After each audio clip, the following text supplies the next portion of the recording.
little sore, but my right thigh isn't. Because I always turn on my left thigh, even when I walk back in this direction. Huh? I said stop moving it back. Stop moving more back. On my left thigh for some reason. This is the side pain. This. Oh. So.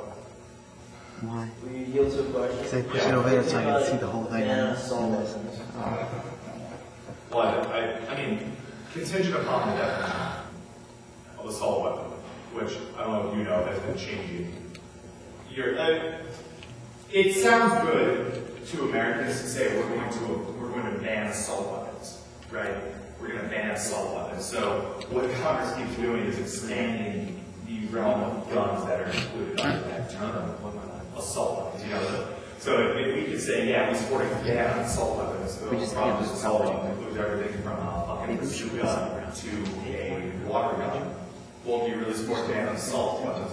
I think that automatic weapons that fire rounds, you know, multiple rounds per second, stuff like that, I think that's wrong. I think that's an abuse of the Second Amendment. But I don't think that outlawing handguns and concealed handguns is wrong. I don't think that a citizen has an inherent right to carry a concealed handgun. In other words, if you want to walk down the street, not make obvious to a potential mugger that you have a weapon on you, or a potential lunatic killer that you have a weapon on you, but want to be able to carry it, you should be allowed to do that. In other words, you see what I'm saying? All of these gun control a little bit later in the speech. Is there anything anyone wants to talk about in particular before I dive into the speech? Which is actually on my control line. Teen alcoholism. Teen alcoholism. You know, it's funny with alcohol, and it's funny when you say teen, because for a while, 18-year-olds were allowed to drink. And it wasn't that much of a problem. For some reason, I'm not really familiar. I hate this so like you can keep it. The anti-alcohol lobby really started to pick up steam. Really started to make a lot of money. Really started to gain a lot of influence. And when that happened, Congress started moving to basically, Congress basically started making alcohol illegal. Oh, you want me to read now? Sure. Time is not blood. On that, Joe, do you mind if we set up a big round table right now and play like a card game? It'd be awesome. Dave has card chips. We're gonna break one of these round tables and play cards. Shut up. Yeah, so, which part do you want to do? You have any idea how good that would be? We're going to. Huh? I need to test. How many good is it? 40? Oh, okay. All right. I was thinking we'd be sitting with people there. Reardon heard Bertrand stutter outside the group, say to a girl who made some sound of indignation. Don't let him disturb you. You know, money is the root of all evil, and he's the typical product of money. Reardon did not think that Francisco could afford it, but he saw Francisco turning to them with a gravely courteous smile. So you think that money is the root of evil, said Francisco de Anconia. Is that right? Anconia? Have you ever asked, what is the root of money? Money is a tool of exchange, which can't exist unless there are goods produced and men able to produce them. Money is the material shape of the principle that men who wish to deal with one another must deal by trades and give value for value. Money is not the tool of the moochers who claim your product by tiers, or of the looters who take it from you by force. Money is made possible only by men who produce. Is this what you consider evil? When you accept money in payment, for your record, you do so only on the conviction that you will exchange it for the product of the effort of others. It is not the moochers or the looters who give value to money. Not an ocean of tears nor all the guns in the world can transform those pieces of paper in your wallet into the bread which you will need to survive tomorrow. Those pieces of paper which should have been gold or upon your claim upon the energy of the men who produce. Your wallet is a statement of hope that somewhere in the world around you, there are men who will not default on the moral principle, which is the root of money. Is that what you consider evil? This is really good.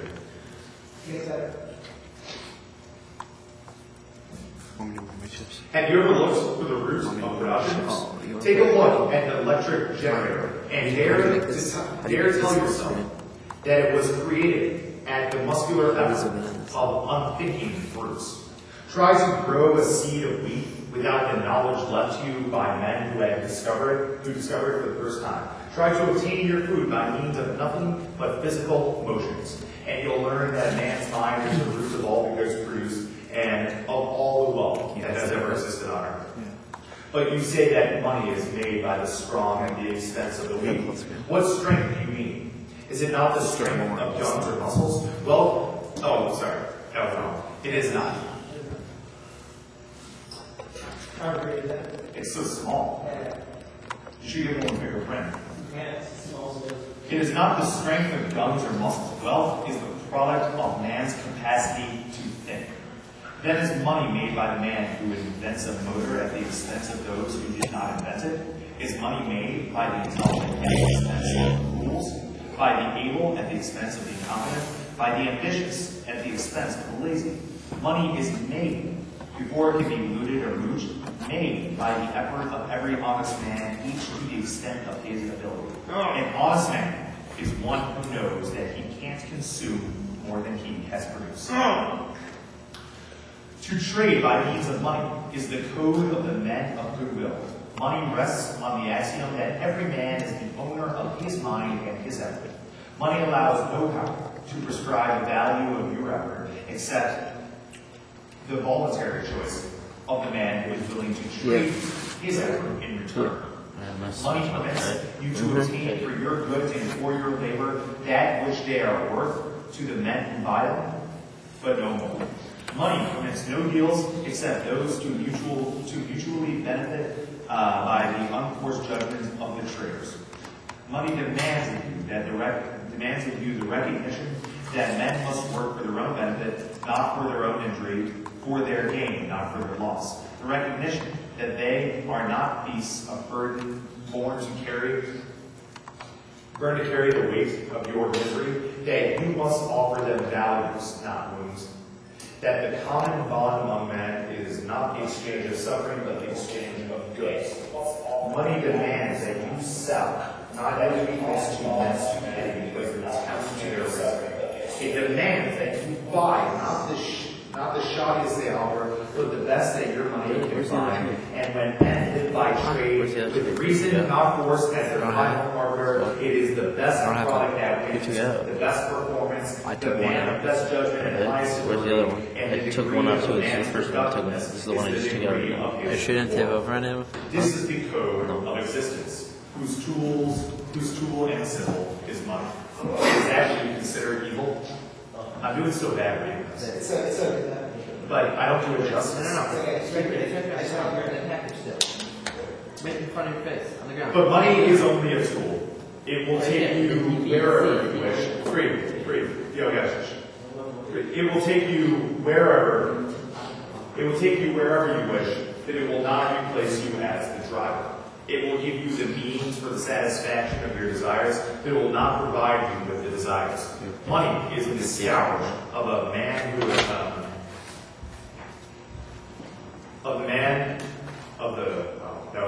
the men who attempt to reverse the law of casualty. The men who seek to replace the mind by seizing the products of the mind. Money will not purchase happiness for the man who has no concept of what he wants. Money will not give him a code of values. If he's evaded the knowledge of what to value, if he is evaded the knowledge of what to value and what it will not provide, and it will not provide for the purpose.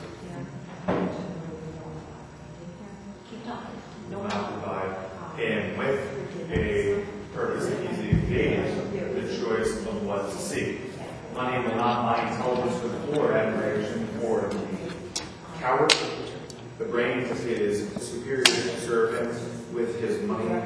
replacing his judgment and by becoming the victim of his inferiors. The men of intelligence desert him, but his cheeks and the frauds come flocking to him, drawn by law, hated officer. They keep no man smaller than his money. We call it evil. Yeah, I'm gonna use that because like it's too. This text too small. Yeah. We're going to now. Thank you. Thanks. Sorry, I haven't. Good. What's going on? What's all right? What? Yeah, we're just talking. You have to leave it over here? Okay. I'm going to move to that speech like that I was telling you about, the guy who spoke extemporaneously. The cornerstone speech. The cornerstone speech was delivered extemporaneously by Vice President Alex Ander H. Smith. No official printed version exists. The text below is taken from a newspaper article in the Savannah Republican, as reprinted and actually completed.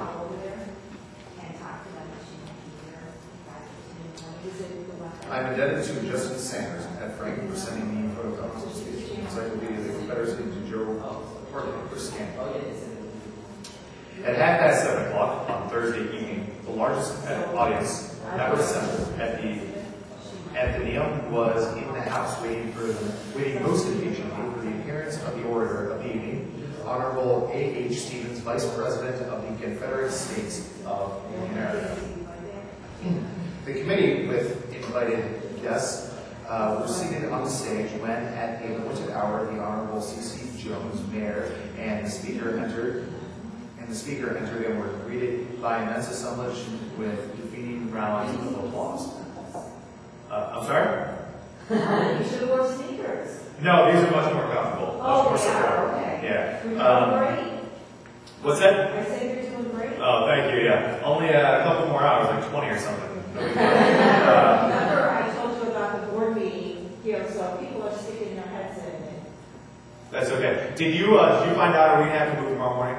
Last few hours? Do not have to. Don't have to. Okay, sounds good. One other thing, you know that, do you want to tell us something about Channel 2? I know that. No, she's the one who told me about it. They called me. Okay, so it's okay to bring the camera here to leave here? Absolutely. Okay, all right. Just making You sure. guys want to do that, Yeah. Are you here all night? Yeah.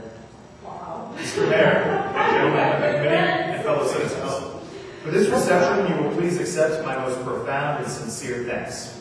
The compliment is doubtless intended as much or more perhaps in honor of the occasion and my public position in connection with the great events now crowding upon us than to me personally and individually. It is, however, none the less appreciated by me on that account. We are in the midst of one of the greatest epochs in our history. The last 90 days will mark one of the most memorable eras in the history of modern civilization. Well, that was the introduction.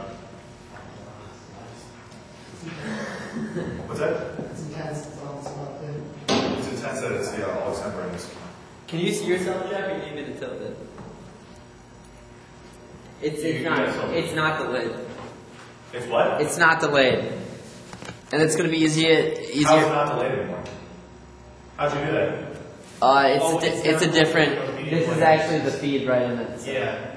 Is that cool? Can you see yourself? Why'd you change it?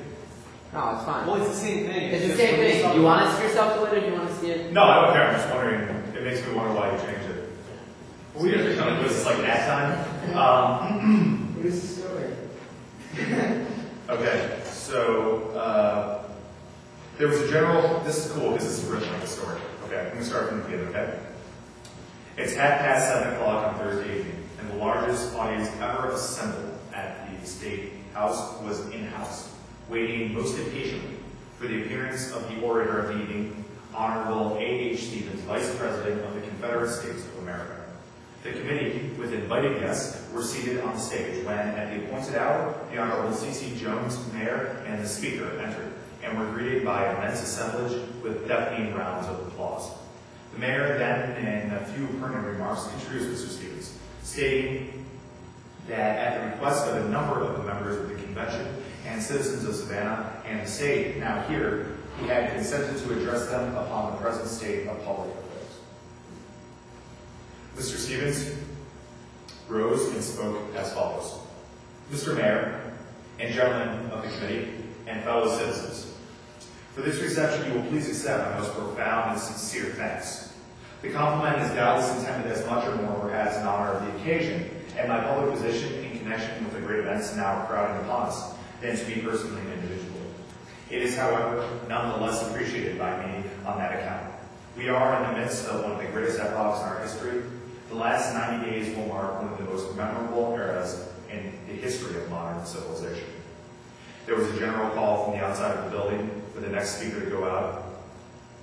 There were more outside than in. See what that means? It was standing room only.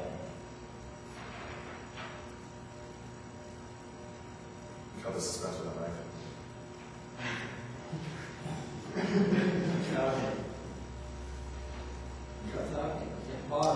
The mayor arose and requested silence at the doors. That Mr. Stevens' health would not permit him to speak in the open air, meaning they had to shut the doors, even though there were people like trying to crowd and flood in. Mr. Stevens said he would lead into the audience whether he should proceed indoors or out. There was a general cry indoors as the ladies, a large number of whom were present, could not hear outside. Mr. Stevens said that the accommodation of the ladies would determine the question, and he would proceed where he was.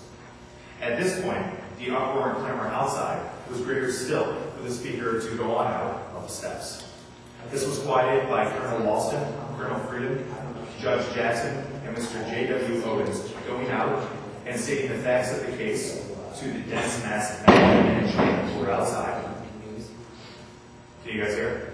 Who were outside and entering them in brief speeches. Mr. Stevens, all the while, quietly sitting down until the fury subsided. Mr. Stevens rose and said, "When perfect quiet is restored, I shall proceed.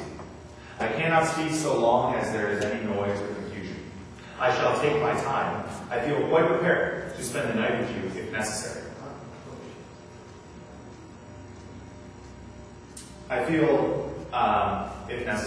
I very much regret that everyone who desires cannot hear what I have to say. Not that I have any display to make or anything very entertaining to present, but such views as I have to give I wish all, not only in this city, but in this state and throughout our Confederate Republic could hear, who had desired to hear them.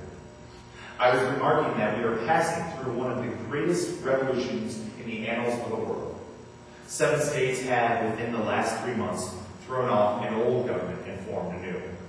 This revolution has been singly marked, up until this time, by the fact of its having been accomplished without the loss of a single drop of blood. This new constitution or form of government constitutes the subject to which your attention will be partly invited. In reference to it, I make this first general remark. It amply secures all our ancient rights, franchises, and liberties. All the great principles of the Magna Carta are retained in it. No citizen is deprived of life, liberty, or property, but by the judgment of his peers under the laws of the land. The great principle of religious liberty, which was the honor and the pride of our old Constitution, is still maintained and secured. All the essentials of the old Constitution, which had endeared it to the hearts of the American people, have been preserved and perpetuated. Some changes have been made. Of these I shall speak presently. Some of these I should have preferred not to have seen made, but these perhaps meet the cordial approbation of a majority of this audience, if not an overwhelming majority of the people of the Confederacy. Of them, therefore, I will not speak. But other important changes do not meet my cordial approbation. They form great improvements upon the old Constitution. So taking the whole new Constitution, I have no hesitancy in giving it as my judgment that it is decidedly better than the old. So does everyone know what's going on right now? Yeah. No. Yes. Would you prefer I read you Tom Sawyer? No. Okay, he's talking about the new Constitution of the Confederacy. Allow me. Yes, we can. Not me to take a bite. You're not only talking sure you can still see yourself in the camera. I don't feel like adjusting. It's okay, I'm just doing some direct. Okay. Here we go. Allow me briefly to allude to some of these improvements. The question of building up class interests or fostering one branch of industry to the prejudice of another under the exercise of the revenue power, which gave us so much trouble under the old Constitution, is put at rest forever under the new. We allow the imposition of no duty with a view of giving advantage to one class of persons in any trade or business over those of another. All, under our system, stand upon the same broad principles of perfect equality. Honest labor and enterprise are left free and unrestricted in whatever pursuit they may be engaged. This subject came well nigh causing a rapture of the old Union under the lead of the gallant Palmetto State, which lies on our border in 1833. This old thorn of the tariff, which was the cause of so much irritation in the old body politic, is removed forever from the new. And then everyone started applauding and cheering.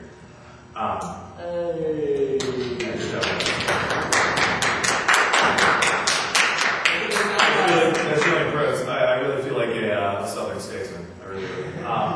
Again, the subject of internal improvements under the power of Congress to regulate commerce is put at rest under our system.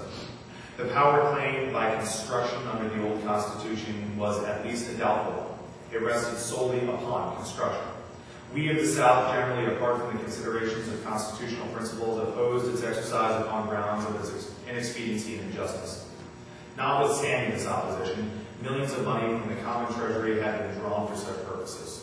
Our opposition sprang from no hostility to commerce or all necessary aids for facilitating it.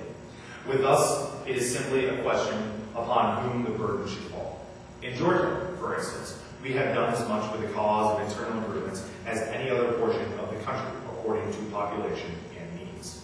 We have stretched out lines of railroads from the seaboard to the mountains, dug down the hills, and filled up the valleys at a cost of not less than $25 million. All this was done to an open outlet for our products of the interior and those to the west of us, to reach the marts of the world. No state was in greater need of such facilities than Georgia, but we do not ask that these works should be made by appropriations out of the common treasury. The cost of the grading, the superstructure, the equipment of our roads was borne by those who entered on the enterprise. Nay, more, not only the cost of the iron, no small item in the aggregate cost, was borne in the same way, but we were compelled to pay into the common treasury millions of dollars for the privilege of importing the iron after the price was paid for it abroad. What justice was there in taking this money, which our people paid into the common treasury on the importation of our iron, and applying it to the improvements of rivers and harbors elsewhere? The true principle is to subject the commerce of every locality to whatever burdens may be necessary to facilitate it. I've got an idea. Are you guys really kind of a little tired? Yeah, I was doing this reason. I'm telling you, you want me to read Tom Sawyer? I don't know. Rather than Atlas. Finish the speech. We're going to get there. I think I We like do it. story time tonight at like 8 or 9. What? We do story time. This is like adding the story time. After, well, read the Atlas. I mean, you still can. I hear Tom Sawyer says that any fences is falling. Tom Sawyer, just see, listen for a second and tell me what you think. He's a great American, Tom Sawyer. I know it is. I like Washington. That's a little bit of pain. Yeah, exactly. Most of the adventures recorded in this book really occurred. One or two were experiences of my own, and the rest those of boys who were schoolmates of mine. Huck Finn is drawn from life, Tom Sawyer also, but not from an individual. He is the combination of characteristics of three boys who I knew, and therefore belongs to the composite order of architecture. The odd superstitions touched upon were all prevalent among children and slaves in the West at the period of this story, that is to say 30 or 40 years ago. Although my book is intended mainly for the entertainment of boys and girls, I hope it will not be shunned by men and women on that account. For part of my plan has been to try to pleasantly remind adults of what they once were themselves, and of how they felt and thought and talked, and what queer enterprises they sometimes engaged in. Tom! No answer. What's gone with that boy, I wondered. You, Tom! No answer. The old lady pulled her spectacles down and looked over them about the room, and then she put them up and looked out under them. She seldom or never looked through them, so far small a thing as a boy. They were her state care, her pride of her heart, and they were built for style, not service. She could not have seen through a pair of stoves just as well. She looked perplexed for a moment, and then said, not fiercely, but still loud enough for the furniture to hear, well, I lay if I get hold of you, all, and she did not finish, for by this time she was bending down and punching under the bed with a broom. And so she needed to breathe to punctuate the punches with. She resurrected nothing but the cat. I never did see the beat of that boy. She went to the open door and stood in it and looked out among the tomato vines and Jimson weeds and that constituted the garden. No Tom. She lifted up her voice at an angle calculated for distance and shouted, you, Tom! There was a slight noise behind her, and she turned just in time to seize a small boy by the slack of the roundabout of restless flight. There, I might have thought of that closet. What were you doing there? Nothing. Nothing? Look at your hands. Look at your mouth. What is that truck? I don't know, Ann. Well, I know. It's jam. That's what it is. 40 times I've said if you didn't let that jam alone, I'd skin you. Hand me that switch. The switch hovered in the air, and the peril was desperate. My, look behind you, Ann. The old lady whirled around and snatched her skirt out of anger. The lad fled, on the instant scrambling up the high board fence, and disappeared over it. His Aunt Polly stood surprised a moment, and then broke into a gentle laugh. Hang the boy. Can't I never learn anything? Ain't he played neat tricks enough like that for me to be looking out for him by this time? But old fools is the biggest fools there is. Can't learn an old dog new tricks, as the saying is. But my goodness, he never plays them like 2 days, and how is a boy to know what's coming? He appears to know just how long he can torment me before I get my dander up. And he knows if he can make out to put me off for a minute or make me laugh, it's all down again and I can't hit him life. I ain't doing my duty by that boy, and that's the Lord's truth, goodness knows. Spare the rod and spile the child, as the good book says. I'm laying up sin and suffering for us both, I know. He's full of the old scratch, but laws of me. He's my own dead sister's boy, poor thing, and I ain't got the heart to lash him somehow. Every time I let him off, my conscience does hurt me so, and every time I hit him, my old heart breaks most. Well, man ain't is born of a woman. Is a few days of full of trouble, as the scripture says, and I reckon it's just so. He'll play hooky this evening, meaning, he'll play hooky this afternoon rather than going to school, and I'll just be obliged to make him work tomorrow to punish him. It's mighty hard to make him work Saturdays when all the boys is having a holiday, but he hates work more than he hates anything else, and I've got to do something of my duty by him, or I'll be the ruination of the child. Tom did play hooky, and he had a very good time. He got back home barely in season to help Jim, the small colored boy, saw next day's boy that split the kindlings before supper. At least he was there in time to tell his adventures to Jim, while Jim did 3/4 of the work. Tom's younger brother, or rather half-brother, Sid, was already through with his part of the work, picking up chips, for he was a quiet boy and had no adventurous, troublesome ways. While Tom was eating his supper and stealing sugar as opportunity offered, Aunt Polly asked him questions that were full of guile and very deep, for she wanted to trap him into damaging revealings. Like many other simple-hearted souls, it was her pet vanity to believe that she was endowed with the talent for dark and mysterious diplomacy, and she loved to complete her most transparent devices as marvels of low cunning. Tom, it was middling warm in school, weren't it? Yes, ma'am. Powerful warm, weren't it? Yes, ma'am. Did you want to go swimming, Tom? A bit of a scare through Tom, a touch of uncomfortable suspicion. He searched Aunt Polly's face, but it told nothing. She said, no. He said, no, well, not very much. The old lady reached out her hand, felt Tom's shirt, and said, but you ain't too warm now. And it flattered her to reflect that she had discovered that the shirt was dry without anybody knowing that was what she had in her mind. But in spite of her, Tom knew where the wind lay, so he forestalled what might be the next move. Some of us pumped up on our heads. Mine damn yet, see? Aunt Polly was vexed to think she had overlooked that bit of circumstantial evidence and missed a trick. Then she saw a new inspiration. Tom, you didn't have to undo your shirt collar where I sewed it to bump up your head, and you unbuttoned your jacket. The trouble vanished out of Tom's face. He opened the jacket. His shirt collar was securely sewed. You understand what's going on? They had to sew shirts every time they put them on. They didn't have buttons.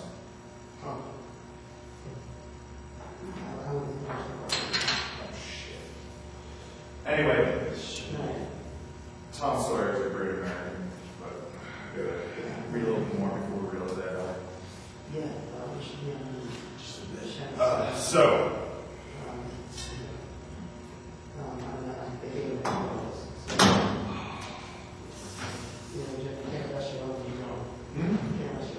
second. What? That wasn't true. She made that up. Really? Yeah.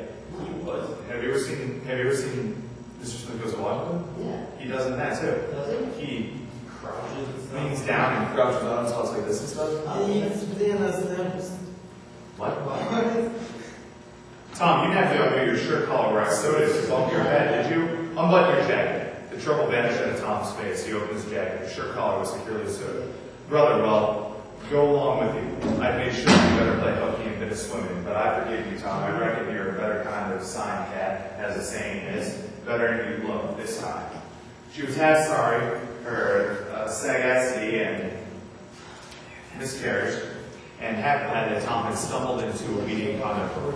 But Sidney said, well, now if I didn't think you sewed his collar with a white thread, but it's black. Why so was like Tom, but Tom did not wait for the rest. As he went out the door, he said, Sidney, I'll lick you for that. Do you want to, do you think you can see if these lights can be taken down from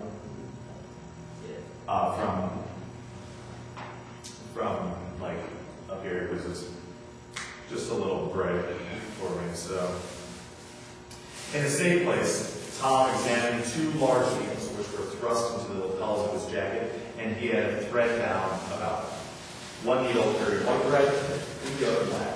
He said, she'd never noticed if it hadn't been for Sid. Confounded. Sometimes she sews it with white, sometimes she sews it with black. I wish to remedy she'd stick to one or the other. I can't keep running them, but I bet you know I'll slam Sid for that. I'll learn him. He was not the model boy of the village.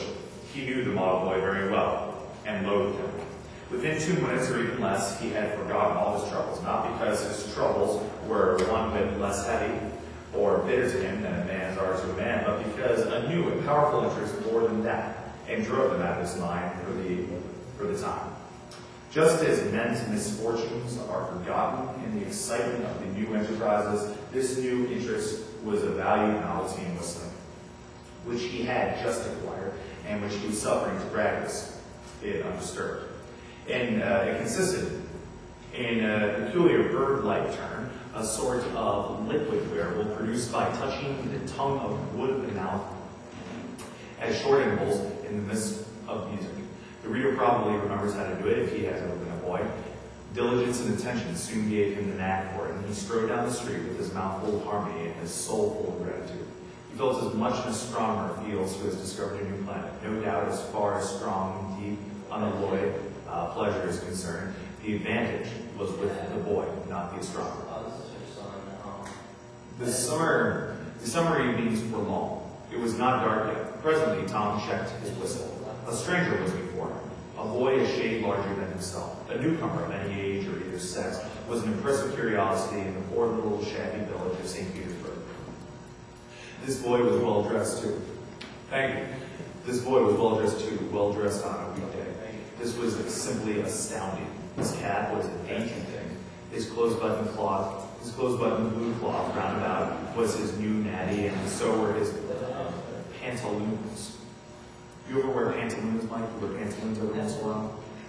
Yeah, question. What? What? Yeah, this is fine. Thanks, Ron. You want it lower or higher? Did you do that though? I did it. Yeah, it's fine. So Mike, you never wear pants and boots. What about you? Do you wear pants and boots? What's the pants? Pants. Breeches? Breeches? Breeches? Yeah. Well, no, Breeches? until the Small little dams exploding. More? There you go. Stop. That's right there's perfect. Well, push it. Small little dams exploding breeches. There you go. Come. Keep it there. That's cool. I wear breeches. Yeah, I'm gonna read some Dove. What's that? I'm reading some Dove. Some Gov? What? Gov's over. No, it's economics. Yeah, there's no more gun, Mike. Economics. Man. Let's see what time it is. Yeah, talk about it. It's really fun, like the $5 work. We're $5. We're 5 hours? Yeah. We're 1/5 of the way down already? Yeah. Yeah, talk about the. Already? Should we be done yet? You think we're even close to done or not? We're not even close. This is not over. Oh my This will god. not be short. Honestly, I'm not going to school for the rest of the week after this. You will not enjoy this. This will not be short. I am not going to school for the rest of the week after 300 will not enjoy this. Exactly. You know that you were Yeah, when you raise her. It's over it is. You don't like the book? Oh no, Mike was just talking about how, like, when he has sex for the first time, he's going to say that to a girl. You will not enjoy this. Yeah. This will not be short. You will not enjoy That's this. too long. This will not be long. You will not enjoy this. I'm not your king. Man, 300 was such a good movie, wasn't it? Yeah. All that action. You miss that action sometimes in Hollywood, and it's so infused with American rhetoric. You know what I mean? Free men stood to fight this day. You should do a plot overview of 300 now. Yeah. There really was no plot. A king who became a king because he survived a giant evil werewolf when he was a child, forced into the wilderness because of Spartan tradition. And when he made it out, he was king, and then he had a hot wife, and some guy from Persia came to make peace with him, and he kicked him down a hole that never ends. And then they went to war, and 300 people. You go for a question? How do you know a whole like that? I don't know, they just kept digging. And then 300 people almost stood up against like 1 million somehow. And they had like bombs and like magic. Wait, so that's It the looks true like story. a gay porno. That's the true story, right? Well, it is, but it's exaggerated. It's a very deadly true story. There was 300 Spartans, but there was also like. Sounds like was that? Yeah, it was a good story. I've got this amazing quote from this book though. I got a quote for you, ready? I can't believe you're reading economics. I don't know. Apparently the test is a joke though. I know it. Ask me a question. I got. Where's the quote? Shit was a gift. Where's the quote? There's a Greek, oh, here it is. Okay. He well knows what snares are spread about his path from personal animosity and possibly from popular delusion. But he has put to hazard his case, his security, his interests, his power, even his popularity. He is traduced and abused for his supposed motives. He will remember that hautboy is a necessary ingredient in the composition of all true glory. He will remember that calumny and abuse are essential parts of triumph. He may live long, he may do much, but here is the sum. He cannot exceed what he does to this day. Who wrote that? You like that? Yeah, who was that? My man, Edmund Burke, my main man, the conservative philosopher, the conservative mind, from Burke to Eliot. Can't even imagine that kind of stuff here. You want to hear from this book, Mike? I hear it from this book. Yeah, Conservative. to his pernicious. If we had world enough in time, this gorgeous lady were no crime, I would sit and think which way to laugh to spend our long most day. You by any gay side, I by the Jews' hunger would complain.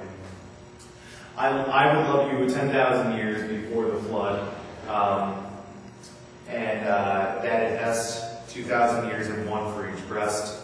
I don't remember the rest. We can look it up. That wrong direction. 2,000 years and one for each rest. I don't remember the rest. Oh, the rest part was not. I was going to say the other part was an intentional round. So, here continues You know what's really going to get to me here? What I think is really going to get to me in the process of making this speech is not the fact that it's physically enduring, because it'll be tough to stand for 25 hours. Yep. Not my voice, but what it really comes down to is just pure boredom, right? Not boredom, but monotony. Continuing with the same thing. What do you want to read? You want to yield read for a question? Again, yes, I'll yield for questions. What's the difference between monogamy and autonomy? Autonomy? Yeah. I don't know what the word autonomy means. Literary word. Autonomy? I don't know, because I don't know what autonomy means. Wait, Not- can I know you autonomy. see the monitor, Jeff? Yeah, Just make sure you stay within the parameters. I am. So that's because I can walk all the way to in here. Free, do you think it's necessary to broadcast this live for the internet? If it's not going to be live, where are you getting news coverage? We can put it on YouTube. All 25 hours. I don't know if that's absolutely Who's gonna watch that? necessary. Yeah, I don't know who's going to watch it. I don't know. We'll see. We'll talk about it. We'll talk about it. So, we had the Adventures of Tom Sawyer, we're going to continue with. See if I can push my way myself the way where we get some light here. It was on page 13. That's all. It doesn't really work that well, and I want to be able to kind of walk around. Getting tired of it. The summer evenings were long. It was not dark yet. Presently, Tom checked his whistle. A stranger was before him, a boy a shade larger than himself. A newcomer of any age or either sex was an impressive curiosity to the poor little shanty town of St. Petersburg. This boy was well dressed too, well dressed on a weekday. This was simply astounding. His cap was a dainty thing. His clothes, button cloth, blue cloth rounded out was new and natty, and so were his pantaloons. Mike, you wear pantaloons, don't you? I think we read this already. He had shoes on, and it was only Friday. He even wore a necktie, a bright bit of ribbon.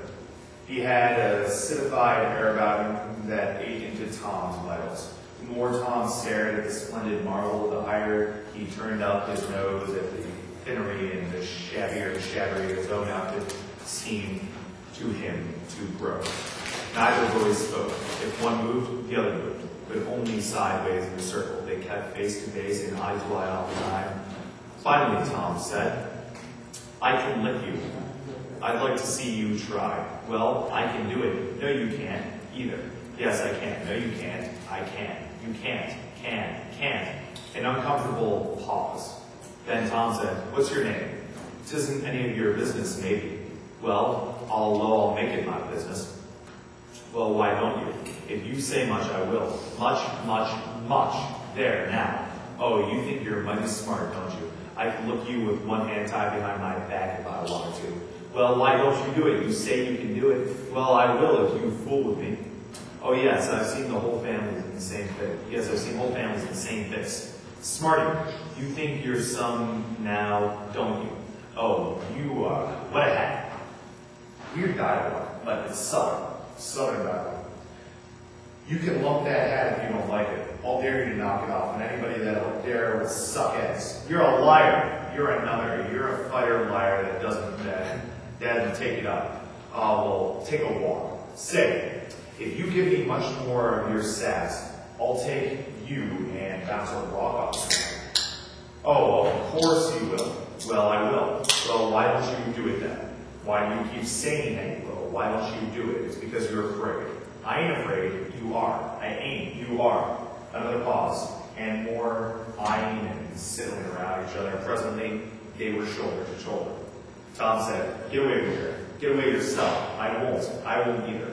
So they stood each with a foot placed at an angle as a brace, and both shoving with might and main, glowering at each other with hate. But neither could get an advantage. After the struggling until both were hot and flushed, each relaxed his strain with a watchful caution, and Tom said, "You're a coward and a punk. I'll tell my big brother on you, and he can thrash you with his little finger. I'll make him do it too." Everyone remember that? "I'll get my big brother to beat you up." Yeah. I used to do that all the time. "What do I care for your big brother? I've got a big brother that's bigger than he is, and what's more, he can throw him over that fence too." Both brothers were imaginary, in parentheses. "That's a lie. You're saying so doesn't make it so." Tom drew a line with dust in his big toe and said, "I dare you to step over that line and I'll lick you till you can't stand up. Anybody that'll take a dare will steal sheep." The new boy stepped over promptly and said, "Now, you said you do it. Now let's see you do it." "Don't you crowd me now. You better look out." "Well, you said you do it. Why don't you do it?" "By jingo, for 2 cents, I will do it." The new boy took 2 broad coffers out of his pocket and held them out with derision. Tom struck them on the ground, and in an instant, both boys were rolling, tumbling in the dirt, gripped together like cats, and for the space of a minute, they tugged and tore at each other's hair and clothes, punched and scratched each other's noses, and covered themselves with dust and glory. Presently, the confusion took form, and through the fog of battle, Tom appeared, seated astride the new boy and pounding him with fists. "Had enough," he said. The boy only struggled to free himself. He was crying mainly from rage. Had enough, and the pounding went on. At last, the stranger got out a smothered enough, and Tom let him up and said, "Now that'll do. You better look out who you're fooling with next time." The boy went off, brushing the dust from his clothes, sobbing, snuffling, and occasionally looking back and shaking his head and threatening what he would do to Tom the next time he caught him out. To which Tom responded with jeers and started off in a high feather. As soon as his back was turned, the new boy snatched up a stone, threw it, and hit him between the shoulders, and then turned tail and ran like an antelope. Tom chased the traitor home, and thus found out where he lived. He then held a position at the gate for some time, daring the enemy to come outside. The enemy only made faces at him through the window and declined. At last, the enemy's mother appeared and called Tom a bad, vicious, vulgar child and ordered him away. He went away, but he said he loved to lay that boy. You guys enjoying the story? Yeah. Mike wants to lay boys. Wait, did I do sarcasm? Mike, you want to lay a boy? Huh? You want to lay a boy? Yeah. Tom got home pretty late that night, and when he climbed cautiously in at the window, he uncovered an ambuscade with the person of his aunt. And the person of his aunt, when she saw the state of his clothes, ran, and her resolution to turn off his Sunday holiday and to turn the Sunday holiday into captivity and hard labor became Argentine in its firmness. See, for little kids, this is somewhat advanced dialogue, not advanced dialogue, but advanced language. Kind of hard to do that if this for you. Okay,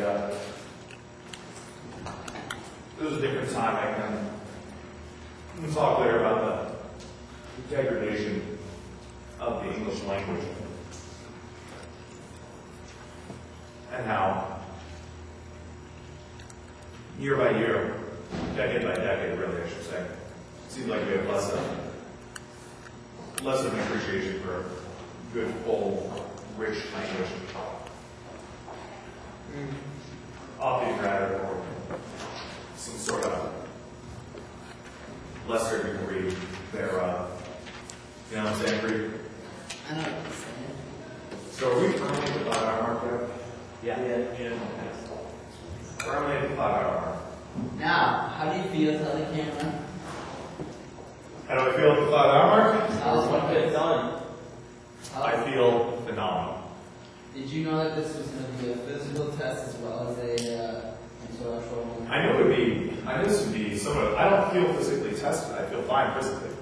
The only thing that's really getting me is the fact that reading these stories is not as enjoyable as, reading these stories aloud is not as enjoyable as reading them, you know, to yourself. Right. So I feel like I'm going to be stricken with boredom because I don't want to use up, I have fun when I speak extemporaneously, and I don't want to use up all of that time early on, or else I'll be stuck with the books which I'm not really enjoying. That's why I'm trying to hold off on the topics. I kind of had to use Social Security, I guess, and teaching nominations, even though I didn't want to with the how you live. You're so tired. You need all over the podium. I'm not that tired. I yawn, but you should see me in school. Usually I'm asleep. I mean, Mike will tell you, compared to how I usually am in school, I'm doing great. But I think I'm doing better in this circumstance. If I was at home right now, was it 2 something? If I was at home right now, I'd be passed out on my couch.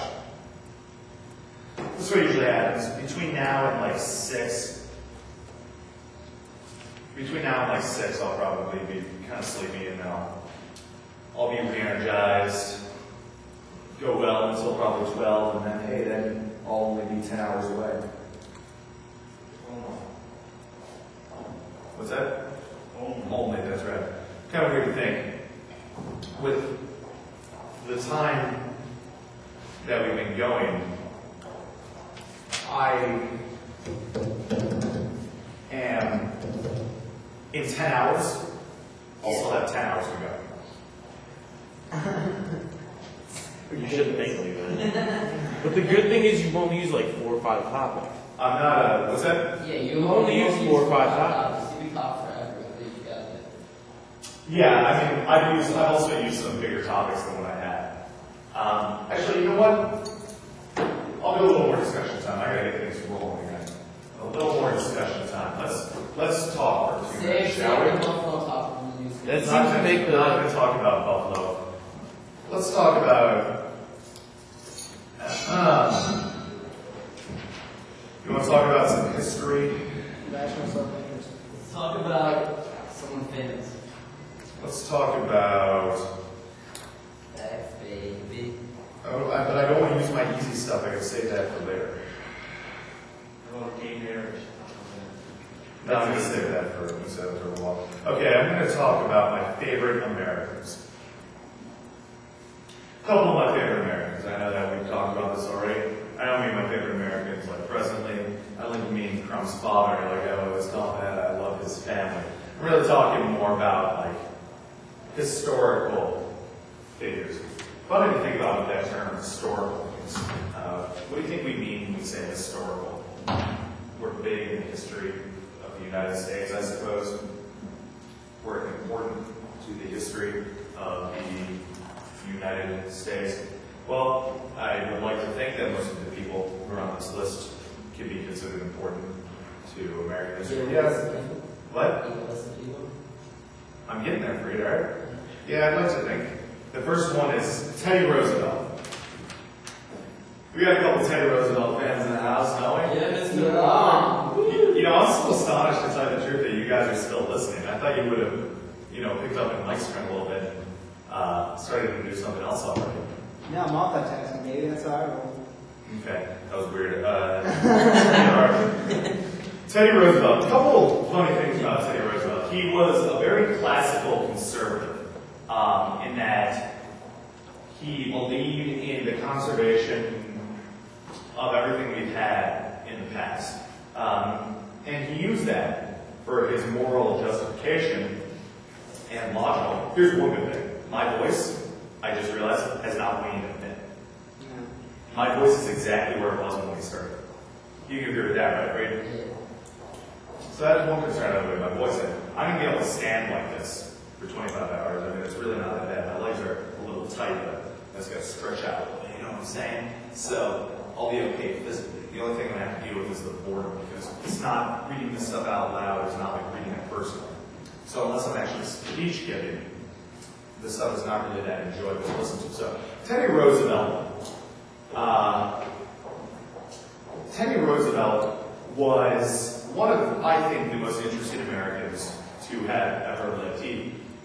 He used as his moral justification, like I said, logical justification, this idea that he wanted to conserve everything. He wanted to conserve American traditions, American values. He wanted to conserve a free market economy, which is why he took on big business, even though that's not my favorite part of his presidency. He wanted to basically, he wanted to preserve everything we have in our country. One of the important things that he wanted to preserve were our natural resources. He's not like the environmentalist today. He didn't want to conserve our resources because he cares more about endangered species than he cares about his actual fellow humans. It was more for him, it was really more for him something about national prosperity and assurance of a continuation of that national prosperity into the future. He knew that if we went and initially, because we'd seen this industrial boom, went and used up all of our resources right away, well, then there wouldn't be anything left afterwards. There wouldn't be anything left for future generations. We need to learn to conserve our resources and then spend them wisely. A misconception about Teddy Roosevelt, because he did support the formation of a couple big national parks and stuff like that. Teddy Roosevelt did not want to avoid entirely the use of our natural resources. He just wanted to set a little bit of land aside because it was beautiful American wilderness, and then he wanted to use the rest of it wisely. He did not want to use it like many environmentalists today. But Teddy Roosevelt was so much more than just his personal political beliefs, because believe me, there were a lot of people who probably had a lot better ideas than Teddy Roosevelt. Teddy Roosevelt, I mean, this guy was a real man, wasn't he? This guy was a real American. Before he became vice president and then president, he led his own company of men in the Spanish-American War, charging San Juan Hill, becoming a war hero. The Rough Riders, Teddy Roosevelt's Rough Riders. He was a part of a military mutiny. He was basically making clear to the federal government that soldiers needed to be brought home and soldiers needed to be, looked after because they were so stricken. They were so stricken with disease and despair when they were in those military camps in Cuba. And Teddy Roosevelt was just such a strong, sturdy American. You know, when he was president, he used to clear out everything in like the East Room, which is like this giant, grandiose, beautiful room, and he used to hold wrestling matches in the White House, and he used to get in on it. So can you imagine, like today, like the President of the United States walking into the East Room where there's usually a media gathering or where he usually goes to hold press conference or do some sort of speech and clearing everything out there and calling someone over and saying, okay, me and you were going to wrestle and having like wrestling matches in the White House. Can you even imagine that? He used to release animals onto like the open field in front of the White House. You know when you go to see the White House and there's like an open field in the White House?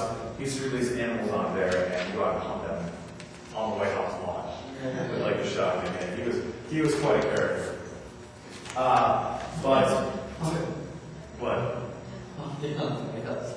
Yeah, so he was a very original, different kind of guy, but he was just he just really embodied America, and certainly America at the time.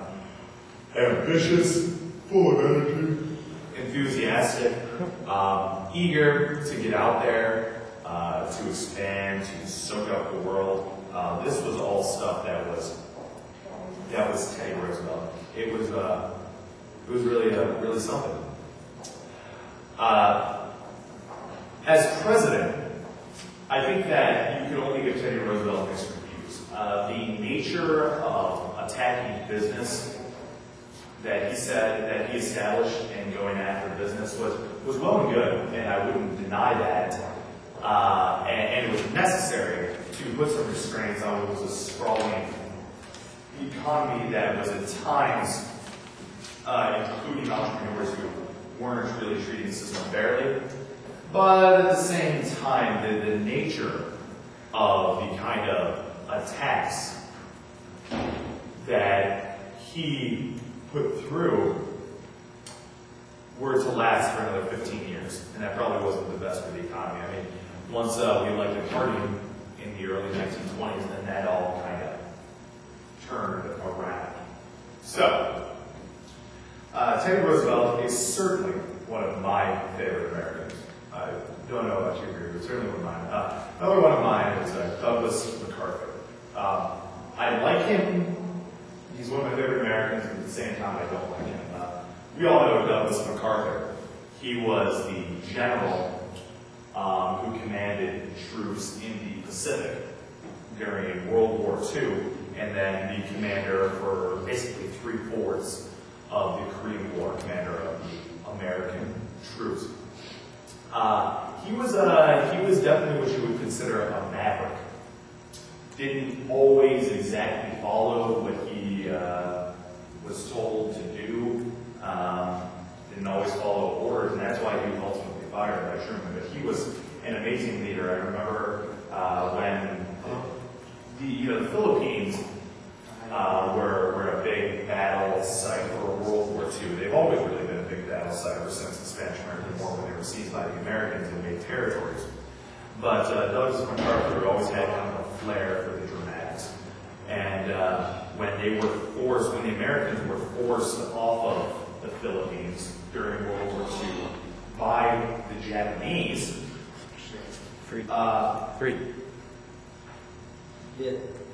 Beep. Okay. is there a problem? No. Keep going. When Douglas MacArthur and the Americans were forced off of the Philippines by the Japanese, is it working great? Yeah.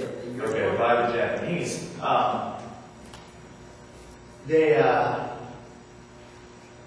they basically cried out for him, like he was the father of the island, and he used to call back to them, "Oh, so sleepy."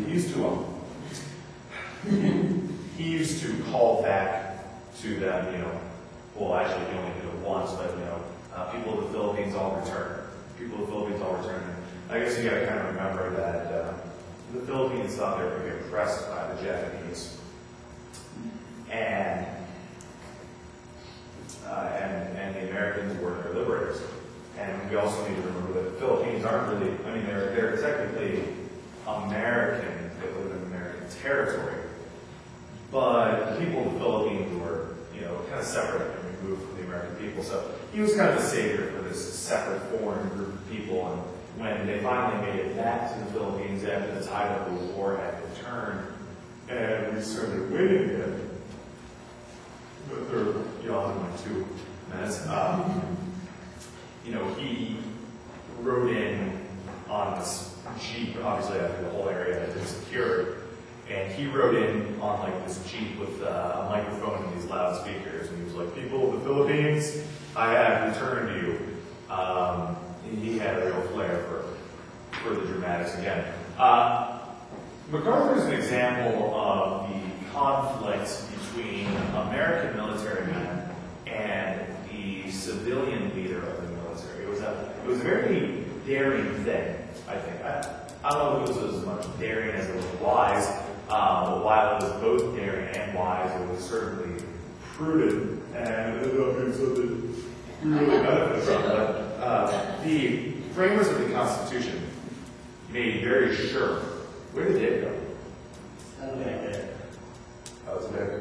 The framers of the Constitution made very clear that the leader of the military was to be a civilian, and if a military man wanted to run for president, that he was to make himself a civilian. And this is very important in that at times, during the heat of a war, it's civilians that have a cooler head that has prevailed over general military men, such as MacArthur. Anyway, I think the kind of funny thing about MacArthur is that he was such a hero during World War II, and he deserved it. He really achieved some smashing victories. He was the one who ultimately was told by the president, because he didn't know about it at the time, but he was the one who was told by the president, once he had learned about it, to launch the that was a big one, to launch the atomic bomb. To launch the atomic bomb over Japan. You can imagine the enormity of being the general who gives that order to open the nuclear age. But that was his order, and he was a national hero. Funny enough, he was then the commanding officer and the obvious choice to lead the troops for the Korean War. And the Korean War was very, this is a real one, was a very confusing war for. Someone should start counting the yawns. It's been 5 in like under 3 minutes. It's kind of like when people say like every other word. Yeah. Except for the yawns. I'm telling you, it's the food. The food has got It'll me. make you tired. The food, you know how it makes you sleepy? Yeah. We gotta trim all that in energy. Woo! Let's go! Let's go!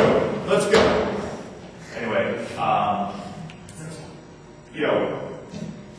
lost my train of thought. Okay, so he was the obvious choice to lead the troops in the Korean War. The Korean War was a very confusing, battle because no one really understood exactly where the sides lied. I mean, we understood pretty simply that the Northern Koreans had invaded South Korea, and in so doing, had created a new front in the war against communism, and had provided, if we were not to stop it, a new growth in the territory that communism had consumed and controlled. This is a funny story, because when MacArthur got there and started fighting back against the North Koreans in South Korea alongside the South Koreans, the Chinese eventually jumped in. When the United States military and the South Koreans got close enough to that northern border of North Korea, the Chinese started to feel threatened. And they jumped in and started fighting back and actually started fighting alongside the North Koreans. When that happened, MacArthur went crazy. He was pissed. He wanted to nuke them. Can you even imagine that? MacArthur wanted to drop a nuke, in Chinese territory. I guess it's kind of weird to think about it like this, but, only twice has a nuclear bomb been used. Yeah. Didn't he want a bomb? Didn't he want a mass bomb China? Yeah, he wanted to start dropping nukes everywhere. You should listen to him. Did they prove he was crazy? He wasn't crazy. You should listen to That's him. a pretty crazy idea. Well, I'm just saying, he thought it was necessary. Don't remember, we were fighting a war against them. But Didn't he want to drop a bomb? he wanted to like blanket bomb parts of China and North Korea with nuclear weapons. And we don't really need that many nuclear weapons to clear out a big area of the country. Question, So, do you think we should have bombed them? I don't think we should drop nuclear bombs. You don't think we should listen to MacArthur? You had 10 No. bombs out of 25. We ended up winning the war. Yeah, but do you think right now would be a better scenario if we listened to him?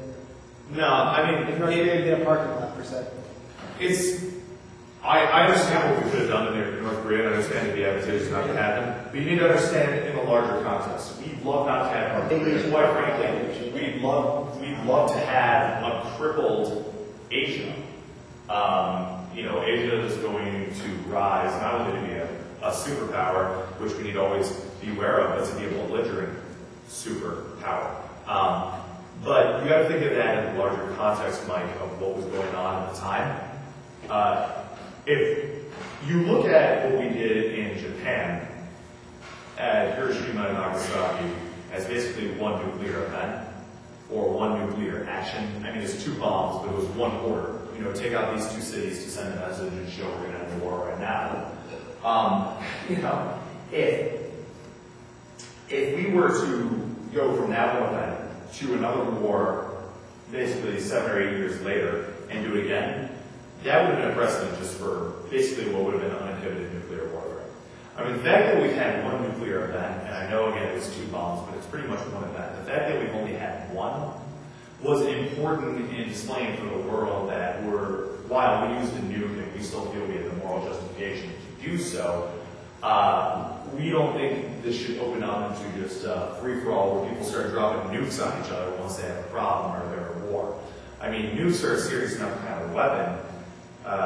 Nuclear weapons are a serious enough form of, destruction that it would be incredibly damaging to approach it with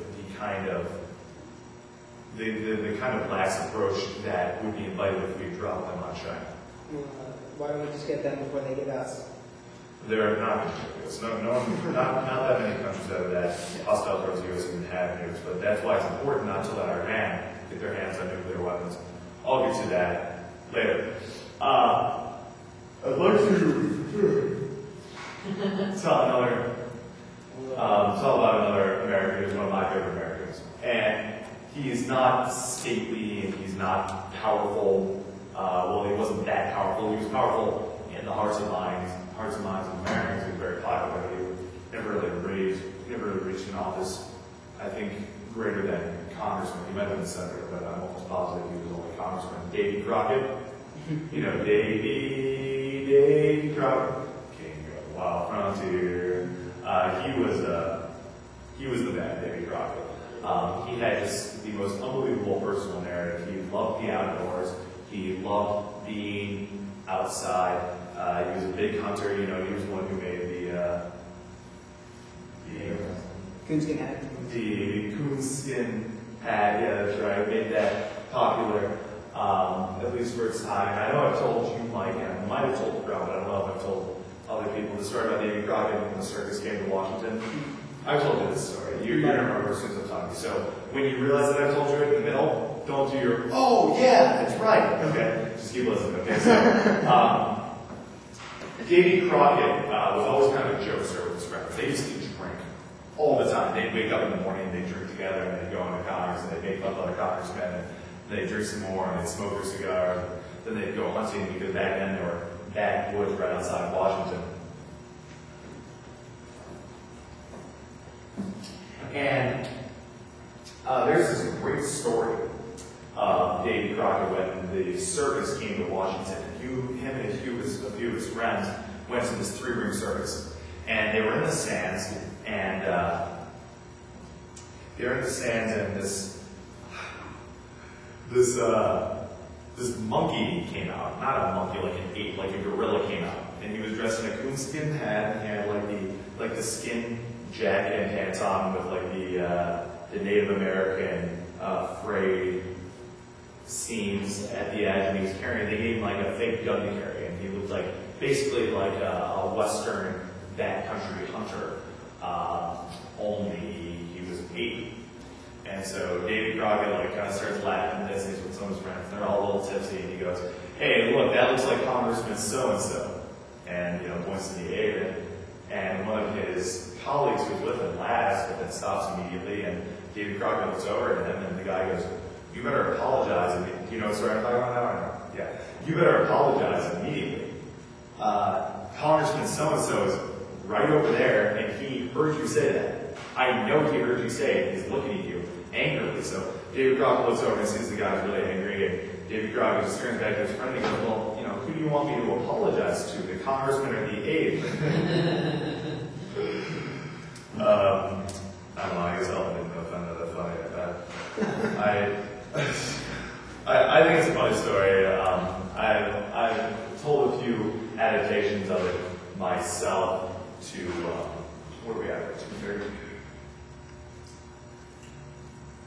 7:03. As much as it seems like it's left, we're actually chugging along pretty quick. So he turns to me and says, "Well, who do you want me to apologize to? The congressman or the ape?" I've told a few adaptations of that myself. I always found it kind of funny, but do you guys know how Davy Crockett died? Yeah. Which is just really incomprehensible for me to think about. That's how much of a wild country we had back then. Texas was not even a state, and he went off looking for adventure. That's what people were like. Yeah. He was out of congressman, right? Yeah. He was out of Congress, and that's right. He was never senator because he had a bid for Senate, and he didn't win. He lost his bid for Senate, even though people within his district had always thought that he should be elected president. He couldn't even really read and write. I don't know if you know this. Davy Crockett could barely read and write, but people thought that he should be president. he was really just looking for some adventure. I mean, it's weird to think about it. 13 yawns.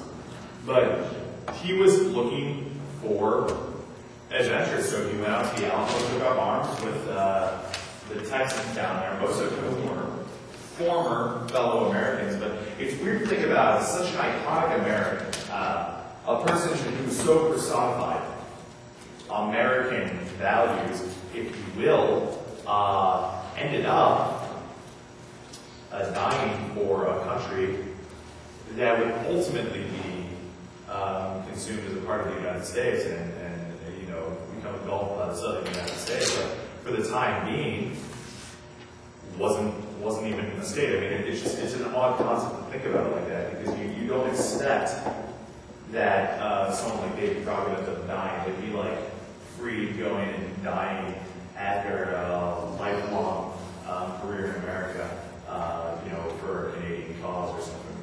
That was kind of weird. Now, admittedly, they had a very strong bond with the Texans, the Americans. I mean, you know, the Texans were like just badass Americans, you know. That's like, those were Texans. But what's that? He was from Tennessee, right? David Crockett was from Tennessee. He was from the Yeah, how did he end up in the Alamo? He was looking for adventure. And he was also very good friends with Bowie. He was good friends with Bowie, but Bowie was really there looking for adventure too, and they all knew Austin and Houston and those good guys. But I mean, you got to figure. I mean, Texas was Mexican. That was Mexican territory. So the fact that when Texas became a state in the United States, we didn't acquire basically a Mexican state is illustrative of the fact that Texas had basically become American territory far before and long before we ever accepted it as a state. I mean, everyone there, they were all Americans who had just gone to Texas to farm, had gone to Texas to try to make a quick buck, or gone to Texas like Davy Crockett looking for adventure. I know Adam the Allen hates it, but the movie The Alamo another favorite American line. Tragedy, even. Why we see your interpretation or impression of Dennis Quaid? Maybe later. Maybe later. Maybe when I'm more drunk. Hey. Dennis Quaid. Another American I wanted to talk about was Alexander Hamilton. This guy was unbelievable. This is like the Freed of the founders. He was basically the money guy. He was just, I mean, Who? Alexander Hamilton. He was brilliant. What? Man. Yeah, see? Alexander Hamilton, he was one of the original conservatives. He was probably the most conservative of the founding fathers. Alexander Hamilton has been accused and would probably be pleased with being accused and could probably fairly be considered an elitist. It was very much a part of his philosophy. But at the same time, he really was one of the founders who helped create one of the free societies in history. I think what Alexander Hamilton realized is that there's such thing as a democracy, there's such thing as a republic without excess of the mob rule, and without everyone going absolutely nuts and doing whatever they want with whoever they want. Where are you going? Why are you running? Because he needs a lot. So, Alexander Hamilton was, I guess I bring him up because it's funny to think about Alexander Hamilton. His personal story in politics was very much like what a lot of politicians struggle with today. I mean, basically the reason Alexander Hamilton could have never been president, and believe me, based on the positions he held, the breadth of experience he had, the connections he had made while working in Washington, and the inherent talents that made up Alexander Hamilton, he could have been president. Certainly, with the knowledge he had for politics and government and the economy. The problem was his personal life. Alexander Hamilton had a problem with his personal life. I mean, literally. What's the deal? Alexander Hamilton, he had a mistress who he had sex with all the time. Yeah, he was married, he had a mistress. And when that was revealed, it killed him politically. I mean, killed him politically. It's weird to think about back then. You would think it was, number one, commonplace back then, number two, that people would kind of overlook it. But I mean, people were mad about the fact that he would lead such a cavalier personal life and would do things like, you know, screw other women on the side. And that really hurt his chances at being president. He never ended up actually making a run, but again, it's basically universally agreed upon by historians who studied the constitutional period, the crisis period, the administration of George Washington, in which Alexander Hamilton played an integral part. That had he not caused so much controversy with his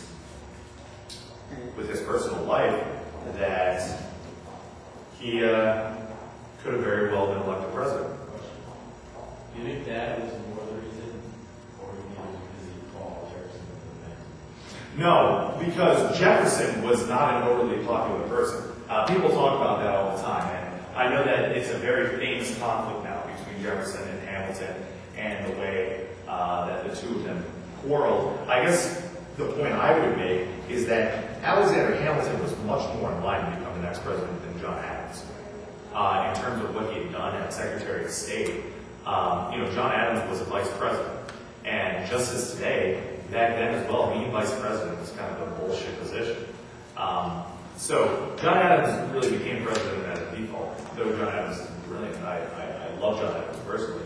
He really became president as a default because Hamilton couldn't take up the task. Now, whether Hamilton would have won that race for re-election against Jefferson that Adams lost is really impossible to tell, because there's no way to see how, or no way to determine exactly how Hamilton would have governed as president. I mean, we had an idea, but we don't really know how it would have resulted. We don't really know how people would have responded. But that rivalry with Jefferson is a compelling part of his narrative. I think the way he died, just like Davy Crockett, is also pretty interesting. And it's funny, a couple people on this list, they all have very particular ways, or very unique ways of dying. What was that, duel? Yeah, he had a political rivalry which is well publicized with Jefferson, but Hamilton also had both a political and a very personal rivalry with Alexander Burr. Aaron Burr. Yeah, man, I was really losing with Aaron Burr, who was eventually to be vice president under Jefferson. Burr and Jefferson formed that quasi-anti-federalist Democratic Republican Party that opposed the Federalists. And Aaron Burr was really, in a lot of ways, like a scumbag. He was treasonous in more ways than one. After he had been excluded from the vice presidency in Jefferson's second term, he actually was convicted, or close to convicted, of treason, because he and a few other guys were going to build an army and start like a new country with Florida and try to break off a few of the southern states. It would have been like a weird quasi-civil war, but he was caught in the middle of the plans, and it still seems like there's no way that there's really no way that he would have reasonably been able to accomplish that. But he and Aaron Burr, not he and Aaron Burr, Aaron Burr, who I was talking about, and Hamilton had a very personal problem with each other. It was much more than just politics. They personally hated each other. And it was actually Hamilton who challenged Burr to a duel. I think it's absolutely unbelievable to think today about the concept of a duel. I mean, personally, like, can you imagine, like, can you imagine, like, two politicians? What? What? No, I mean, they're just, you know, they stand back to back with their guns, you know, like this, and you take 5 steps. Well, no, back then it would have been 10 steps, and, you know, it's 1, 2, 3, 4, 5, 6, 7, 8, 9, 10. A moderator of sorts would count it out, and then on the 10th step, you turn around and shoot. And each person attempting to kill the other. I mean, can you imagine 2 politicians in the United States today having a problem with each other, one challenging the other to a duel, and one actually killing another one? I mean, when Hamilton was shot by Aaron Burr, it killed him. It's difficult to conceptualize now because of how it is today. But I mean, he actually shot him, and afterwards there were a few calls for treasonous charges to be brought against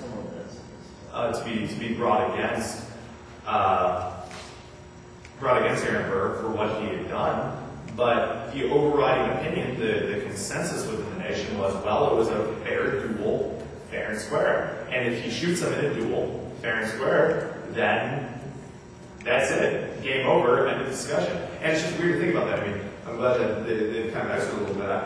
Did you hear what happened on the Senate floor recently? You know, there's this big immigration deal that was just struck between Senate Democrats and Senate Republicans. And John Cornyn, the Republican senator from Texas, kind of has a problem with some of the provisions of this immigration bill. So him and John McCain were fighting about it when John McCain came back campaigning. And when Cornyn was raising objections on the Senate floor to the bill, McCain confronted him. This was on the Senate floor. Confronted him while someone else was speaking to have like a small personal conversation, and started yelling at him, saying, "You're trying to focus on little petty things because you don't like this bill, and you're going to try to derail this bill." And so Cornyn got really defensive and said, "Now hold on a second. I've been working on this bill for months with other people. You just kind of parachuted in here, and now you're taking credit for it, and you are telling me that I'm trying to derail it." And they're yelling at each other. And Cornyn basically goes, "You don't even know what you're talking about." McCain screams, "Fuck you. You have no idea what you're fucking talking about. I know more about this bill than anyone." And it was rather unbelievable that a senator would yell at another senator, and people were shocked that one senator would yell at you at another senator. When was this? What? When was this? It was like Wednesday. It was like last week, Wednesday or Thursday on the Senate floor. Was it on C-SPAN? Yeah, they won't put it back on. It was on if you were watching originally. You know, a couple of years ago, when I wonder if they even had some on a couple of years ago when John Edwards approached Dick Cheney on the Senate floor and said, you know, you should really, you know, Dick Cheney said we're going to make this world safe from terrorism on the Senate floor. John Edwards went up and said something like, we should make this world safe from like this world safe from global warming or something like that. And Dick Cheney told him to fuck off. It's funny because nowadays when you hear that from our elected officials, you know, we're surprised, we're amazed.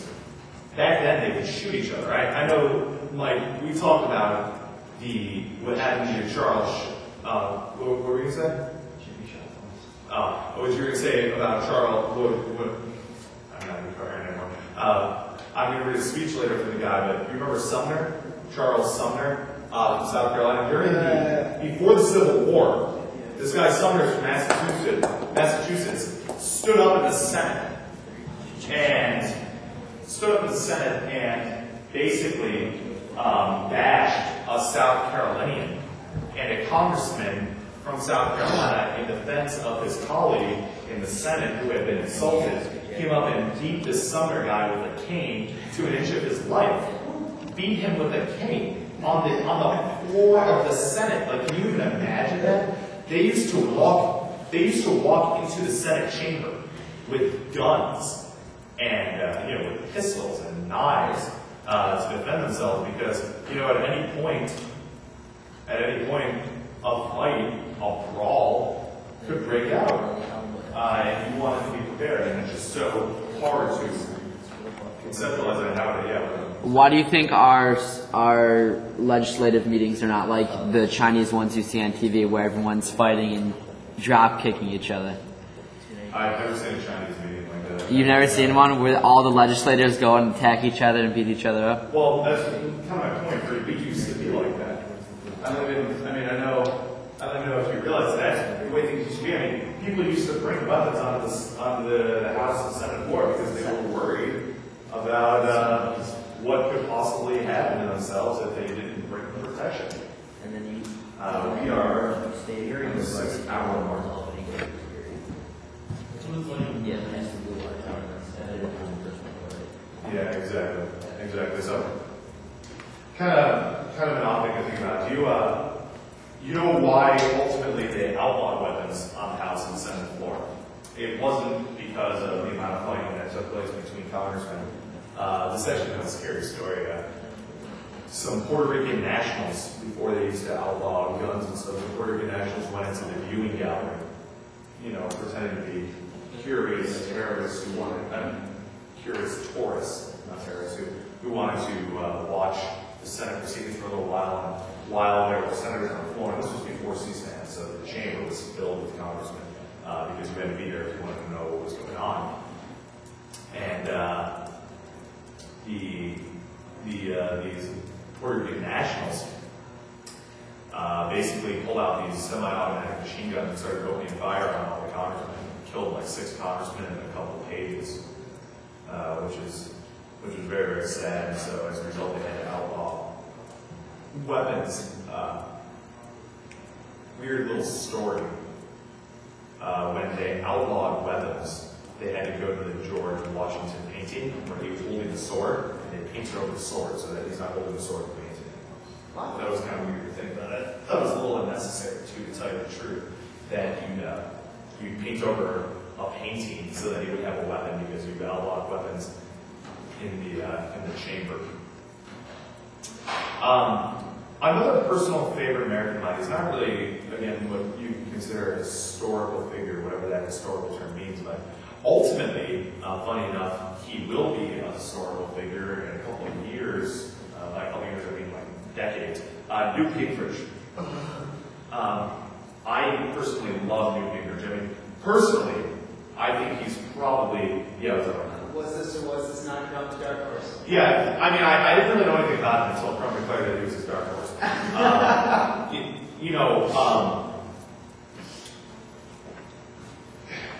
Newt Gingrich,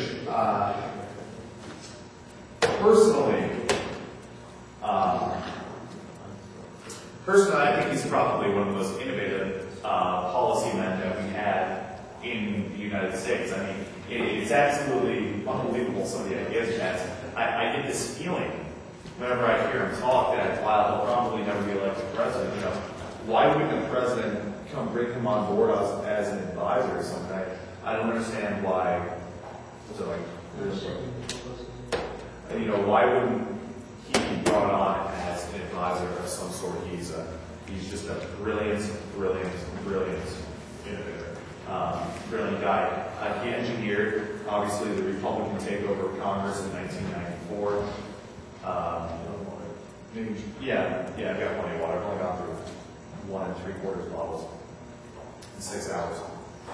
What? So, at the 6-hour mark, I'll be a fourth of the way done. 6:15. 6:15. Yes. 3:30.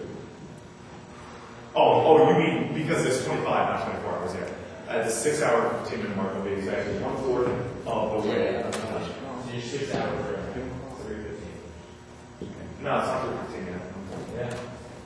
Yes. Wow, hour by hour, just keep chipping away. Okay, so Newt Gingrich is, in my mind, probably one of the greatest innovators in the United States. I mean, I'm constantly aggravated to see that he'll never be elected president. That's pretty clear. I wish that he would, and I'd like to call him a dark horse, but things have just been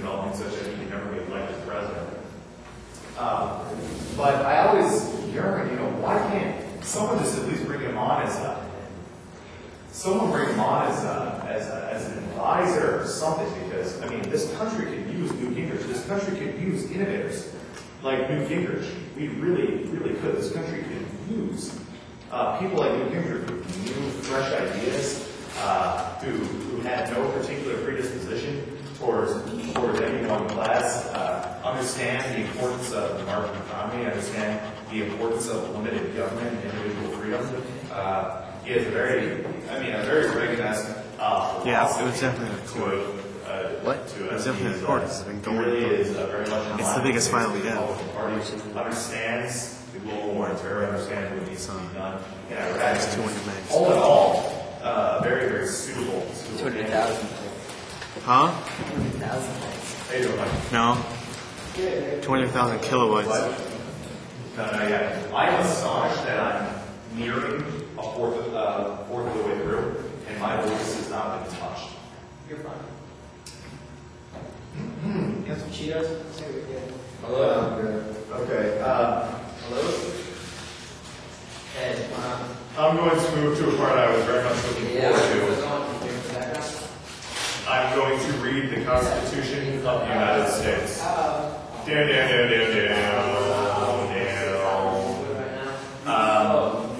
I happen to believe that if you're going to read something this grand, you got to make sure you do it in style. So, for one, what better way to read Declaration? Are you going to get naked? What better way to read the Constitution, I should say, than to do it as a part of a 25-hour speech. The only possible drawback to that would be that it's only one part of a 25-hour speech that could not possibly make as much of an impact. But the positive aspect of it is that I have this big grand stage with this room which will really carry my voice. Cool. Alright, see you soon. So I was telling. So, the Constitution of the United States. Do I look reinvigorated? No? When you just started.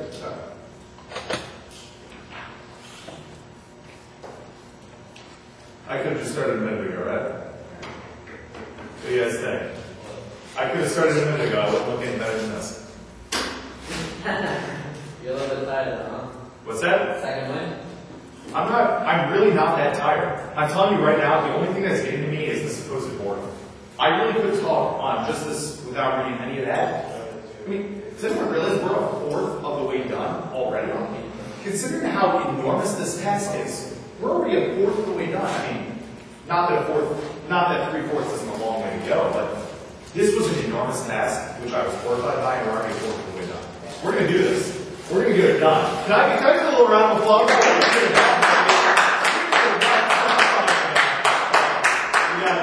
I appreciate that. Thanks for the enthusiasm. And the little crumb over here thinks it's a little too sweet. His emery honey.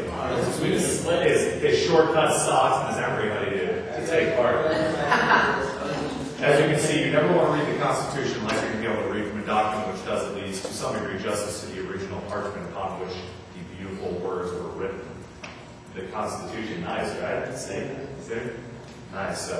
The Constitution of the United States. Oh my God, you're reading it? We the people. We the people. We're going to do it More perfect union. Establish justice. Ensure domestic tranquility. Provide for the common defense. Promote the general welfare and secure the blessings of liberty to ourselves and posterity. To ordain and establish this Constitution for you and me. One more time. We the people, in order to form a more perfect union, establish justice, ensure domestic tranquility, provide for the common defense, promote the general welfare, and secure the blessings of liberty to ourselves and posterity. Is this still kind of speech or Of course it counts as a speech. Don't be ridiculous. concert now. It's a pop concert. It's a concert. It doesn't always become a concert. Longest constitutional concert. Crown, I gotta go. The worst world record ever. The longest constitutional rock concert. Is that the worst world record ever? Worst world record ever. Technically, we could hold on for 10 minutes because we're probably never going to do No one ever wanted to do that. it. Should we do that, Mike? No one ever wanted to. That'd be funny. Let's put that on at the end of the year, like last day of school. A Yeah. constitutional rock concert. Yeah. We, the people of the United States, in order to form a more perfect union, establish justice, ensure domestic tranquility, provide for the common defense, promote the general welfare, and secure the blessings of liberty to ourselves and our posterity, to ordain and establish this Constitution of the United States of America. Beautiful preamble. Article 1, Section 1. All legislative powers herein granted shall be vested in a Congress of the United States, which shall consist of the Senate and House of Representatives. You want to apply that early section? There's only like 30 something. Only. Let's see here. Oh, okay. Section 2. The House of Representatives shall be composed of members chosen every year by the people of the several states, and the electors in each state shall have qualifications requisite for electors of the most numerous of the state legislature. No person shall be a representative who shall not have attained the age of 25 years and been 7 years a citizen of the United States, and who shall not, when elected, be an inhabitant of that Senate in which he shall, and who shall not, when elected, be an inhabitant of that state in which he shall be chosen.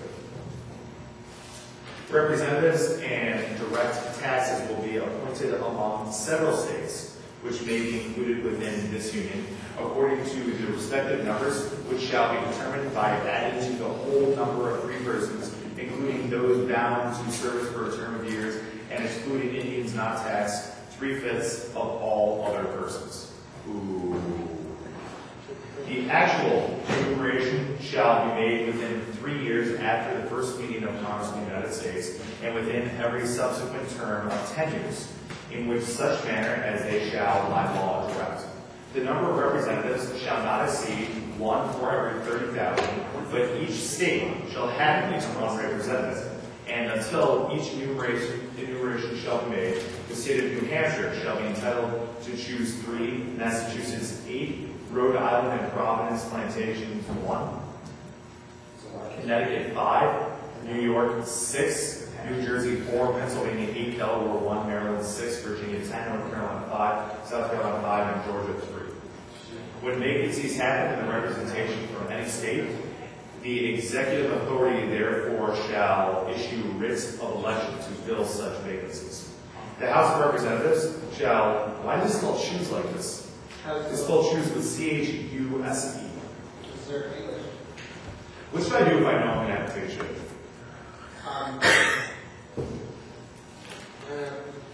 Go in We're gonna the. take Rob's camera and follow you. Alright, sounds good.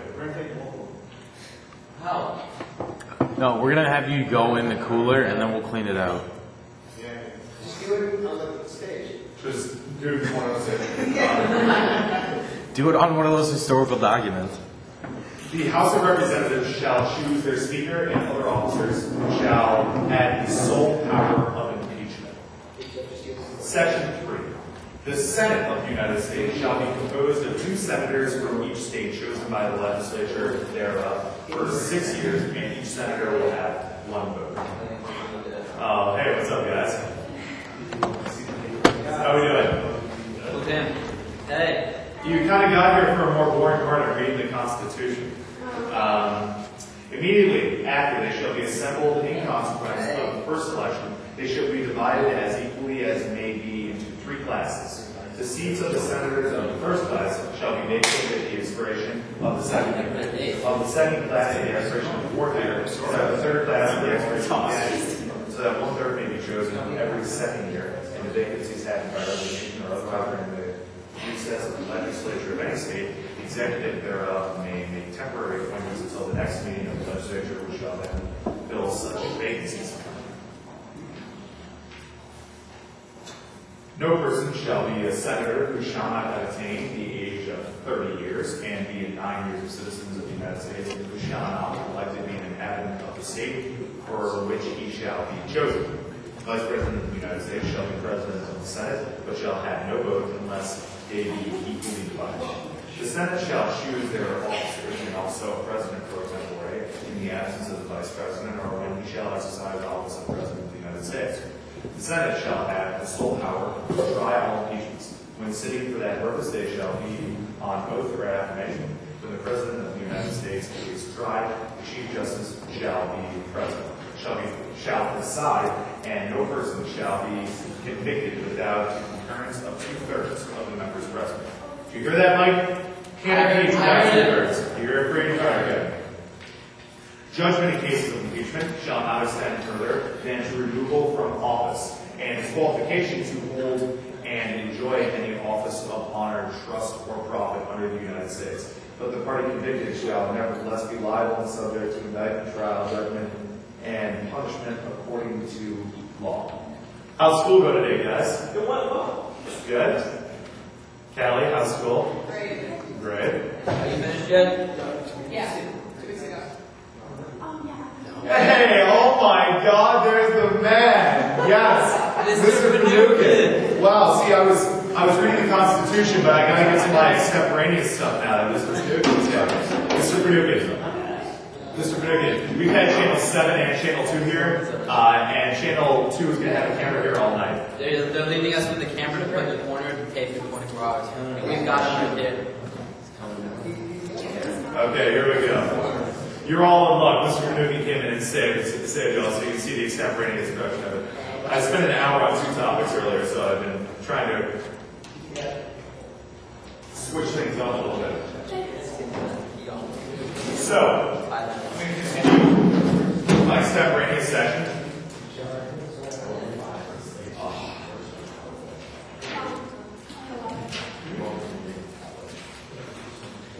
I'd like to get back to what we were talking about a little bit before, and what we didn't dive into quite deeply enough.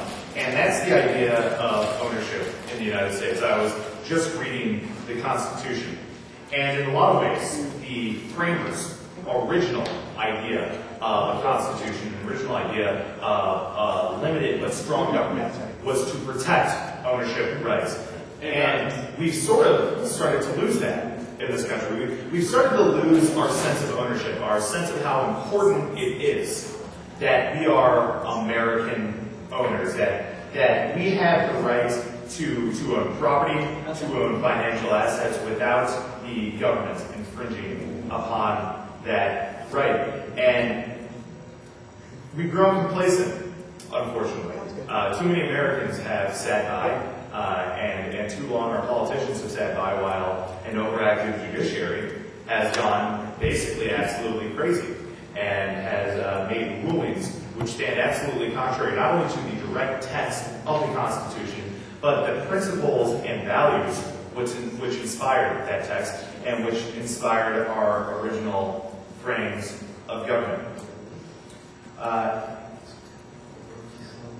In the case of New London, there was really an issue of whether or not a government can seize from its people their property, their real estate. A very important, critical element of American freedom. Whether the government can step in and say, I want to take this land, and if they do so, if they have a reason that justifies the seizure of the land. The Constitution makes very clear, and I don't know if I'd be able to find it right now because we haven't read through the whole thing, but the Constitution makes very clear the government is not to take land from its citizens, is not to take land from its citizens unless taken for public use and justly compensated. Now, I won't really get into just compensation, though I don't really know how you put a just compensation on seizing from someone the area which they have decided they want to call home, but talk about public use.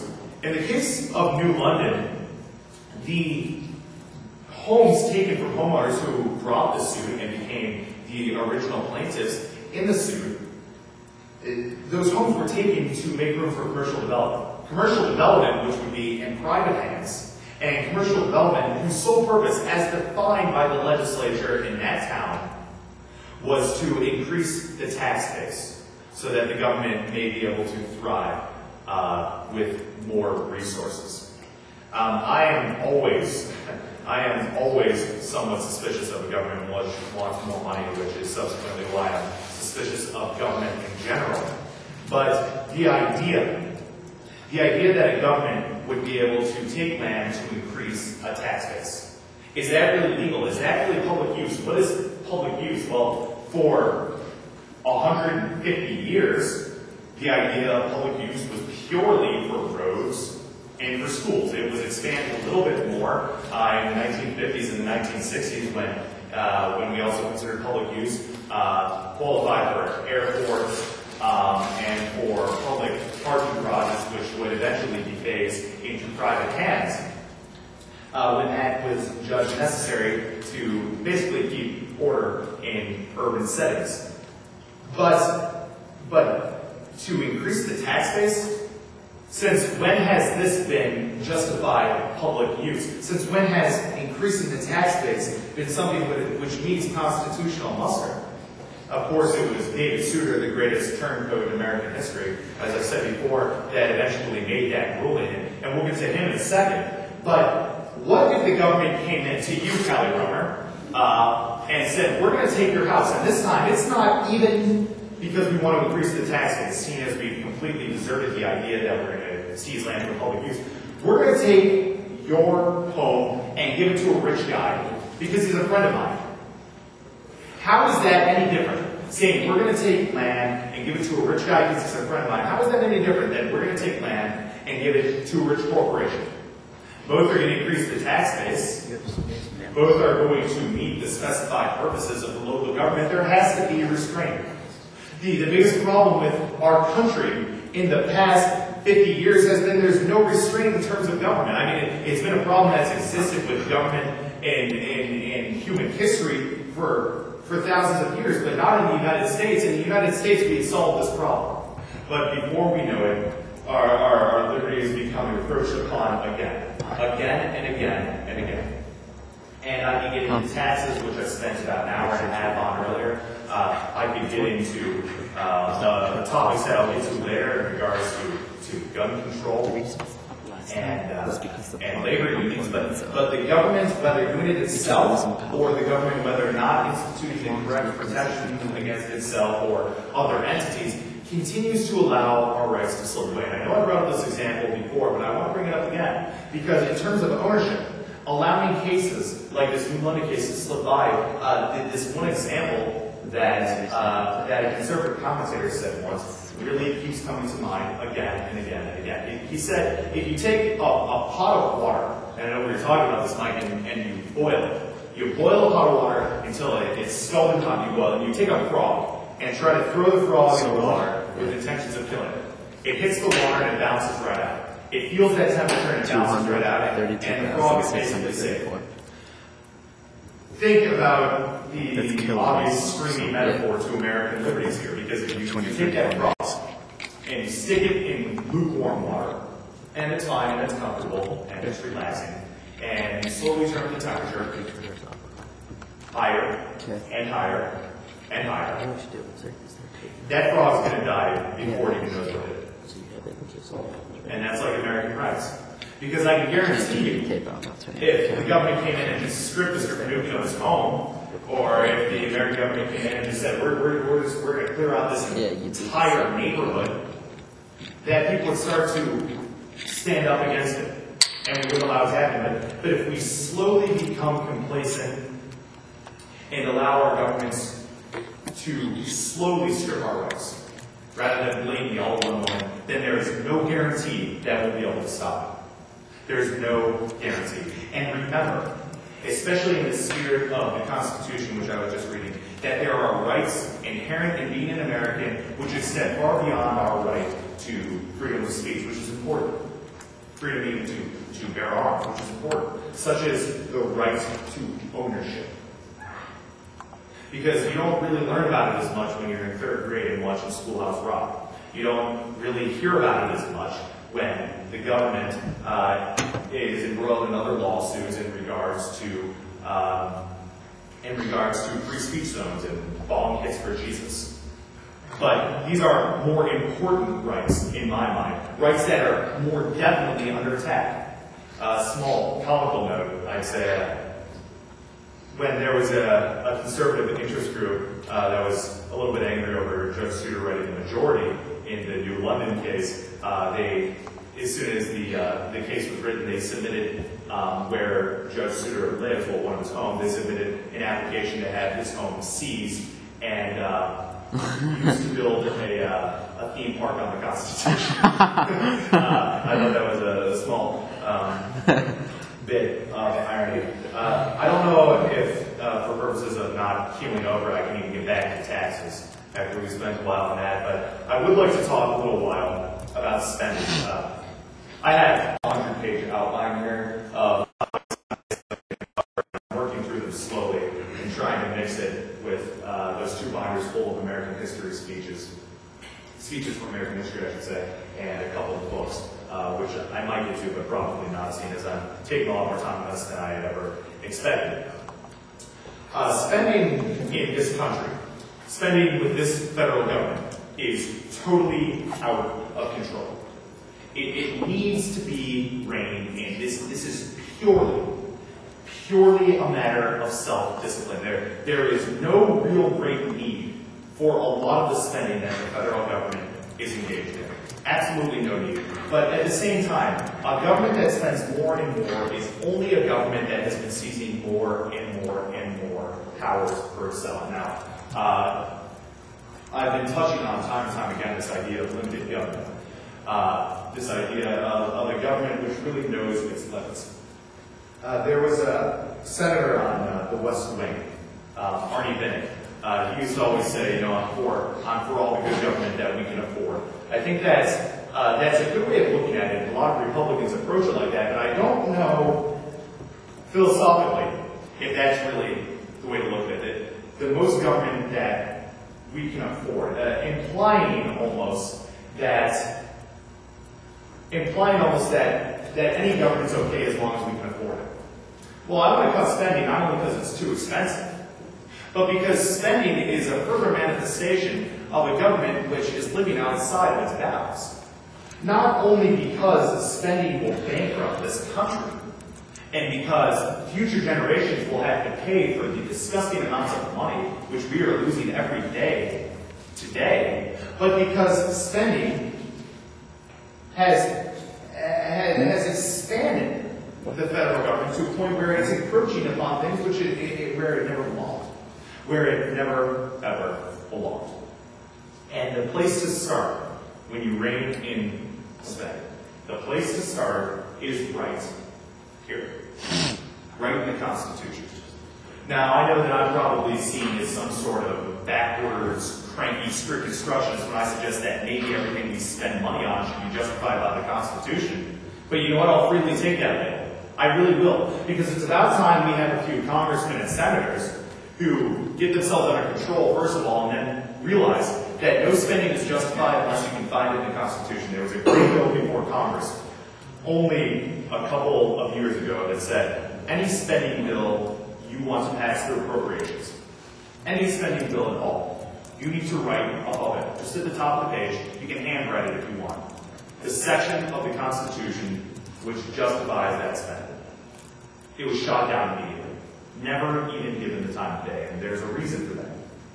The reason is that I'd say 90% of the spending which this government is engaged in is not justified by the Constitution. And because it is not justified by the Constitution, we have to refuse to stand by it. Now, a lot of this, of course, is pork barrel spending.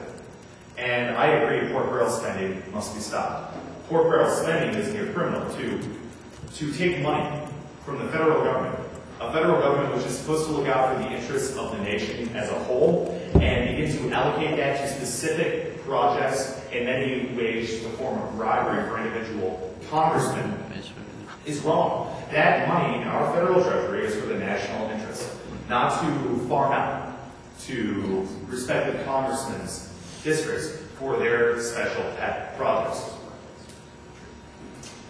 That's why I think it was justified when the president got the line item veto.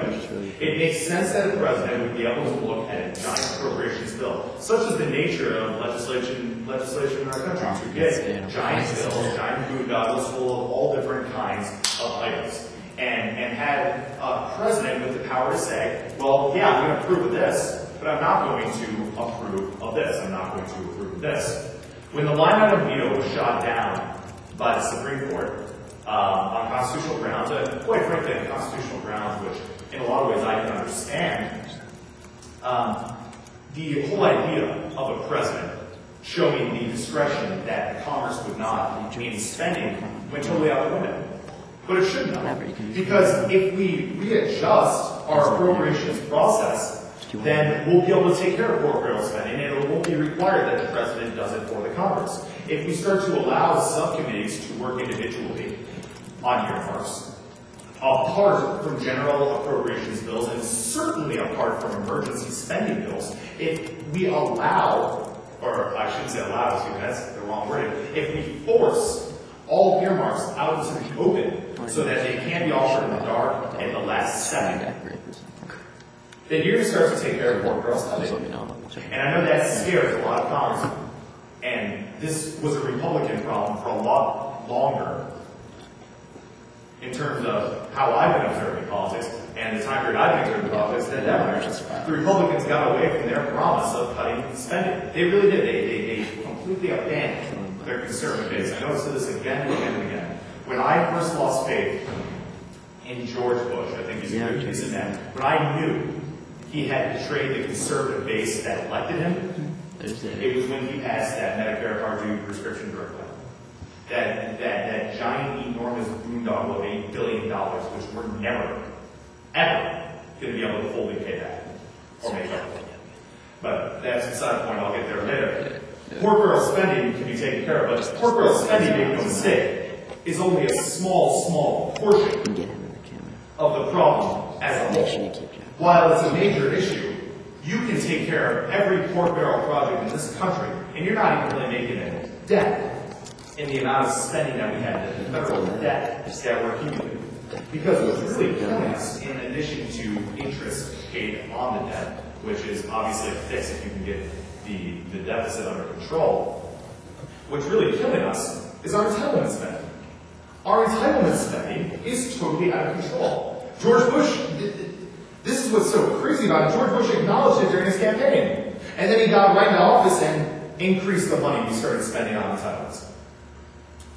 Entitlement spending is out of control. It takes up 2/3 of the federal budget. It's going to keep expanding. 2/3 of the federal budget on entitlements. Entitlements which, philosophically, I don't even believe a government has any role in this issue.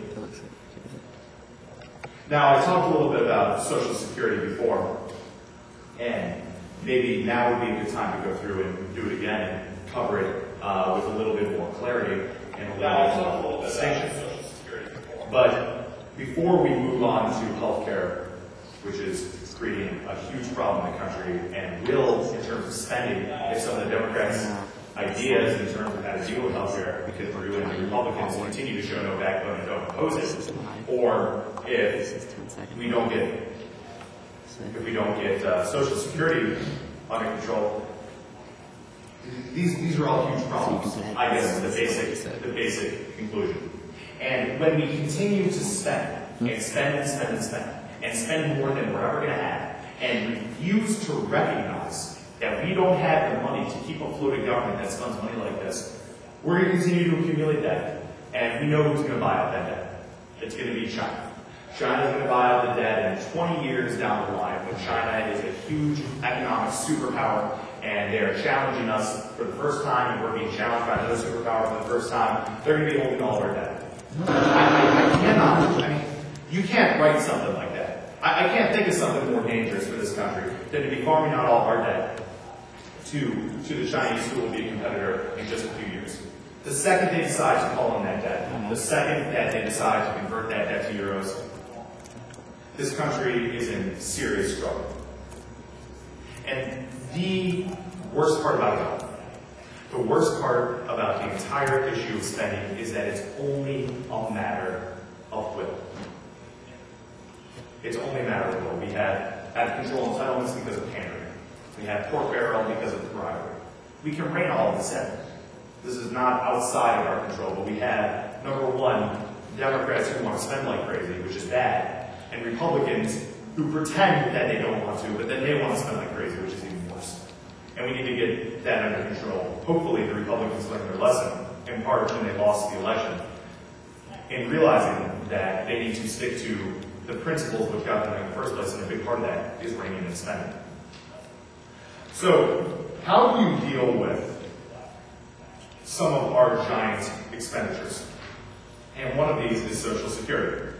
And I want to touch on the Social Security topic because I did briefly before, and I don't think that I exactly did it justice. Social Security is a huge problem, both in terms of the debt that it accumulates because of out-of-control entitlement spending. I mean, there's a part of that problem, but the issue is much deeper than that. Social Security, as we all know, was created back in the 1930s.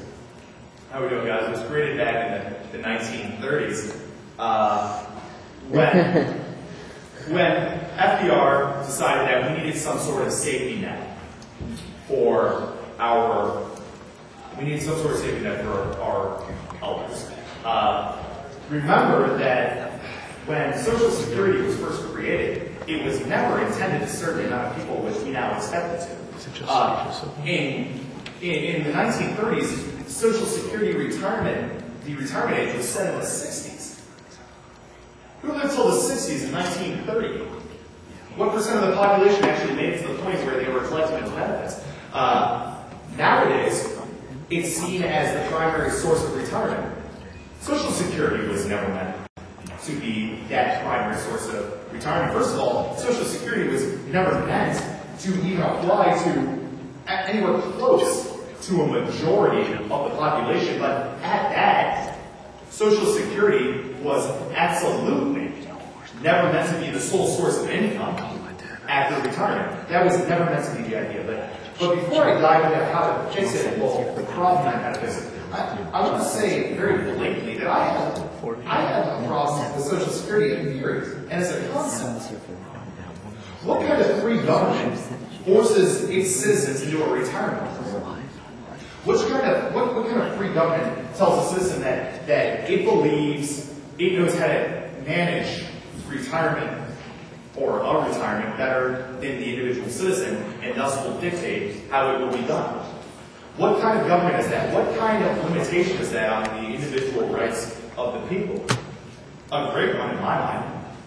I don't know why Nancy Pelosi or Mitch McConnell or George Bush or Bill Clinton or any Republican or any Democrat, I don't know why any of them have a right to tell me how I'm going to save for my retirement.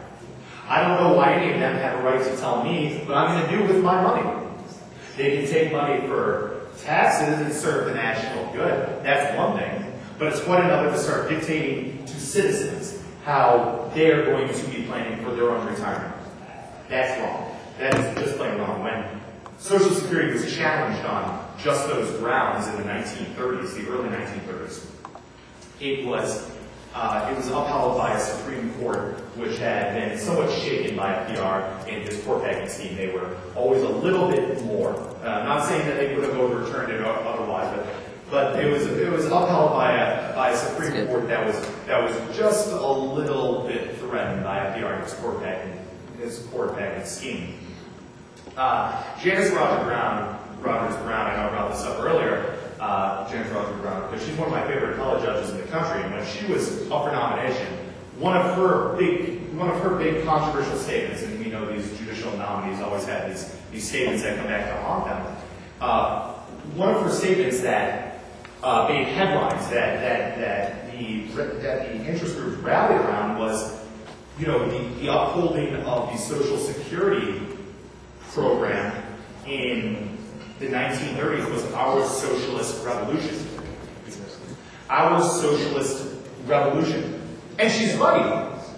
She is absolutely right. I mean, you can crucify her, you can burn her up on a stake for saying it, but she's right. It is socialism when you force a lot of people to pay into a retirement system so that everyone can benefit. If Tim is making $1 million a year, why is he losing $10,000 of that to Social Security taxes so that he can pay for Adam, who's poor as hell, who needs Social Security retirement money? You know, he needs it, but why is Tim paying for it? The definition of socialism is a forced redistribution of wealth. The definition of socialism is saying, we're going to collect all of your money over here. All of you people who have been successful and worked hard for your money and made it, or maybe you have it through luck, or maybe you have it through entitlement. Either way, we're going to take all of your money and we're going to redistribute it to the masses.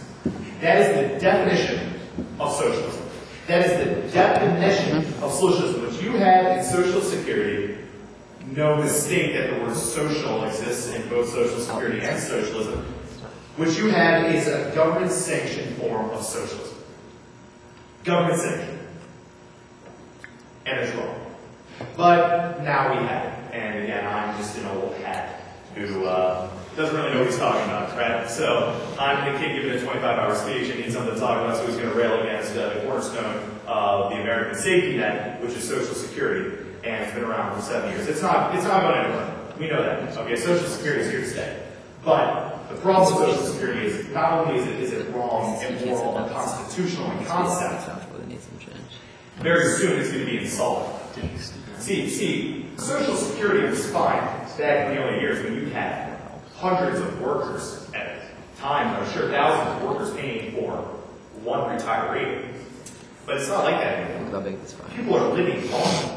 We have been, because of a very strong, number one, voter turnout from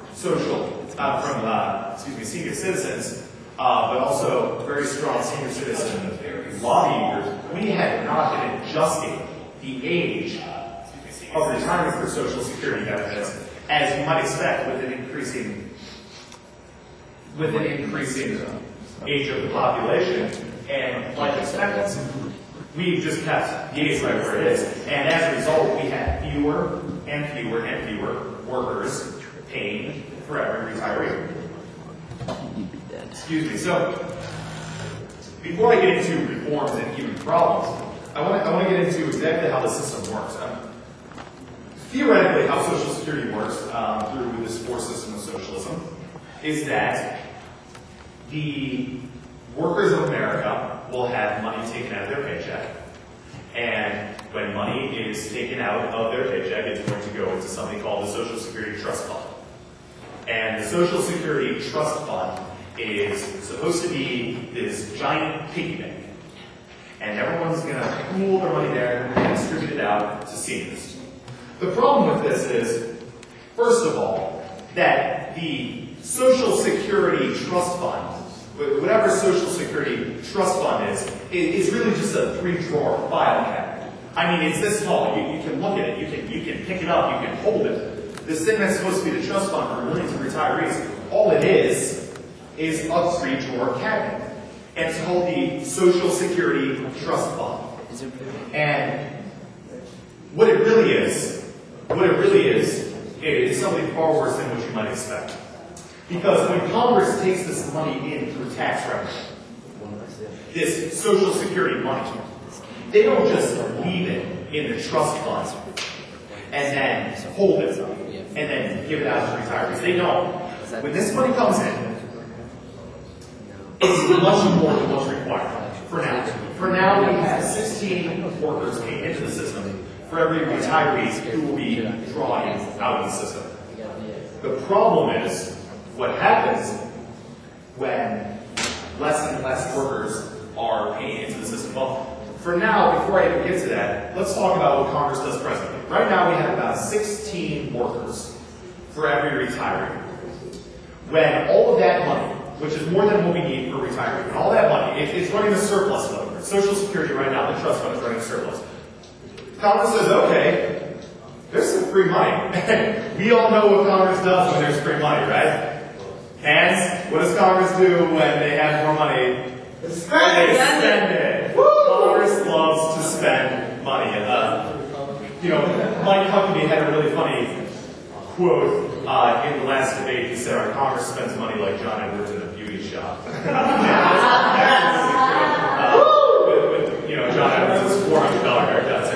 And then John McCain responded, "No, it's more like Congress spending money like a drunken sailor, except I've never seen a drunken sailor with the imagination of the United States Congress." However you want to put it, the basic point is that when more money than what is necessary to pay out to retirees comes into this government, the government does not save that extra money. Even in the face of what will be insolvency in a couple of years, the government's not saving that money. The government is not saving that money. The government's taking that money and it's spending it. But it's okay. I need everyone's attention here because this is a big point. You know what we do in return? We spend the money, but it's okay. Because after we spend it, we write an IOU. Right? So it's okay. Congress will just write an IOU. It's okay. We'll get back to you later. We're going to spend like drunken sailors now. We'll get back to you later. They write giant IOUs for the trust fund. The problem is here. The problem is when you spend more money than you're taking in at some point in the future. For now, we bring in more money than we pay out. We bring in more money than we pay out. Well, what happens when we don't get to that point? What happens when we no longer take in more than we pay out? Well, the system becomes insolvent. How are we going to pay for that? No one has an answer. No one knows. Well, I mean, we have an answer, but we can't push it through. No one will let us touch it. What do? We're running out of money. Every year, there are less and less workers to pay for every retiree. The money that should be there for a safety net in years to come, at least to pay for it in part, once the system becomes insolvent, isn't actually money. It's a file cabinet of IOUs. What are we going to do with a file cabinet of IOUs? The Congress is already running a deficit. How do they plan on paying that IOUs? They don't care. Congress doesn't care. It's of no concern to them now. Because to win the next election in 2 years, and to win the next one after that in 2 more years, it makes no difference what their response is on Social Security. There was an amazingly funny line in the Connecticut Senate debate in 2006. There was an obscure Republican running who had no chance because of Joe Lieberman garnering so much Republican support. And he said, "Don't ask, don't tell," in regards to the gays in the military policy. He said, "Well, that policy strikes, bears a striking resemblance to Joe Lieberman's position on Social Security." And it's true. No politician will give you a real position on this. George Bush went out and tried to make a difference. I'll get to this in a second. He was crucified. He dared to lay his hands on the third rail of American politics. And he was crucified. But our government's going to run out of money in regards to Social Security. So what are we going to do? Well, there's one option. There's only one option. There is only one option. Those IOUs are not going to count for anything in a couple of years. They're going to be nothing. We're going to have less and less retirees, less and less workers paying in for each retiree. Where's the money going to come from? That's the question. Where's the money going to come from? Well, George Bush, as much as he has made terrible decisions and, I feel, betrayed me as a conservative, he had a pretty darn good idea for Social Security. Because I'll tell you what we're going to do. We're going to stop relying on the government. What a radical idea. Let's take Social Security out of the hands of the government and put it into the hands of the people. And better yet, Mr. Jordan Freeze of the world, we're going to take it out of the hands of government and we're going to put it in the market economy. We're going to take every dime that we can get our hands on. We're going to take it out of a bunch of the money grubbers in Congress's hands, and we're going to put it into the market economy. The idea of taking money out of the government and putting it into the market, you wouldn't think you'd have to make that case again and again and again. Throughout our history, all we had to do is rely on the market. You rely on the market and you prosper. You rely on the market and you innovate. You rely on the market and you make progress. You wouldn't think you'd have to make this case again and again and again, but you do. And I know Mr. Finnegan, we always talk about this, well, wait a minute. I don't care if I'm the only one. We'll have to stand on the rooftops and scream at the top of our lungs. Rely on the market. Rely on individual freedom. Rely on the capitalist system that we have in place today, and it will solve your problems, and it can solve the problems of Social Security. Here's George Bush's basic plan. George Bush's basic plan. Instead of telling each individual worker, I'm going to take your money out of your paycheck, and I'm going to put it in a Social Security trust fund, whatever that means. It's really a file cabinet full of IOUs. I'm going to give you an option. The government's running out of money. There are less and less workers for every retiree. So here's what we're going to do. We're going to let the market do our workforce. We're going to make the market our workforce. I'm going to give you an option. I'm going to give you a choice. And George Bush's problem is that he phrased this wrong. George Bush's suggestion for Social Security consumed 6 months of the public debate. 6 months. He didn't get a single thing passed. He didn't get a bill presented in Congress. Not even a bill. George Bush's problem was not that he didn't get it. George Bush's problem was that he couldn't sell it. Because he was too confusing. His answers were too convoluted. He succeeded only, and this is a small accomplishment, he succeeded only in convincing the American people that there was a problem. There was a problem, which is a start. But he could never convince the American people of the plan. And here's how you phrase this plan. Before we get into the depths of the plan and the specifics, here's how you phrase it. Give choice a chance. I came up with that on my own. I thought it was kind of impressive. Give choice a chance. Give choice a chance. Tell an American worker the money won't be there for you. Be honest about it. The money's not going to be there for the American worker when he needs to collect on Social Security. It's not going to be there. So we're going to give you a choice. You can choose to opt into a private savings account. A private savings account. Now, it's not even technically private, these individual accounts, which George Bush suggested. I mean, I wish that it was. Technically, a private account would not be under the control of the government at all. But within the government paradigm, because we can't seem to get away from a huge government, choose one of 5 accounts. Accounts ranging from most risky to least risky in descending order. And say you have an option. You have an option. You can choose one of these 5 personal retirement accounts, or you can stick with the system you have. Or you can stick with the system you have. For all of those people who are against reforms in Social Security, there is one response. Whatever reform takes place, you can just let the American workers stick in the system that they have. Who would be afraid of reforms if that was the case? If you were allowed to just stay in the system that you have right now, who could be afraid of reforms? No one could technically be afraid of reforms.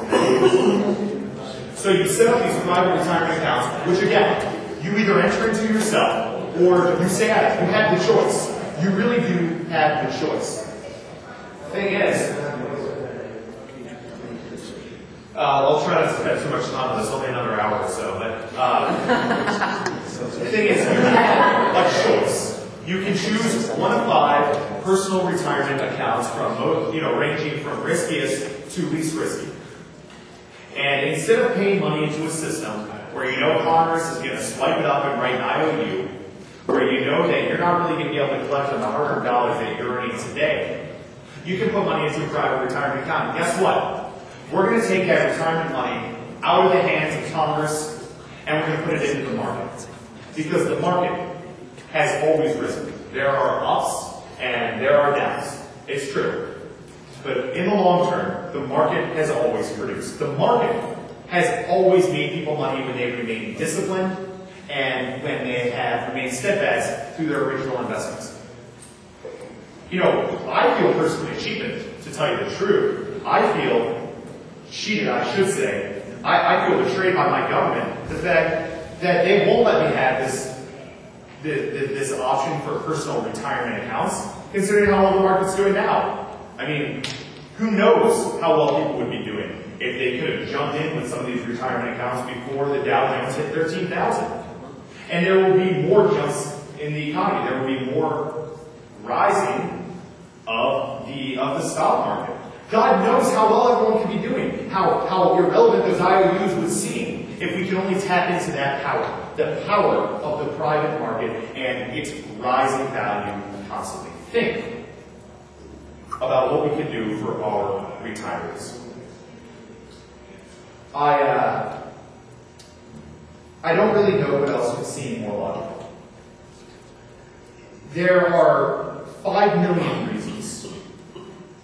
There are 5 million reasons to set up these private accounts.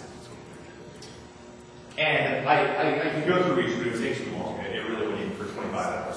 But there are just a few most important reasons why these accounts would be logical, why they make sense. Just to go through them again. Wherever there's more risk, and make no mistake, there is a risk involved. There's a risk involved in doing this. There's a risk that the market economy won't produce money for you. If you put money in the most risky of those 5 retirement account options, then you might lose money. You might lose retirement accounts, but contained therein is the potential for gain. Because never before is there a potential for greater gain, especially more of a potential for greater gain than IOUs, without at least some degree of risk. So deal with the risk. Put money in, and if you don't want to take the risk, then don't. Give choice a chance. Give choice a chance. Another important aspect of private retirement accounts. Tim, you. When you work, Yo, explain to you. they take money out of your paycheck for Social Security, right? You're going to pay Social Security for the next 50 years of your life, right? Keep it, 40 years of your life. You're going to keep paying Social Security, right? What do you think happens when you get to age 59? You're only a couple years outside of getting all of these amazing benefits of Social Security that you've been paying into for years. What do you think happens when you keel over and you're 59 and you die? What do you think happens with all that money that you have supposedly been putting towards Social Security retirement? What do you think happens? It's gone. It's absolutely gone. I spent good answers. So listen to that.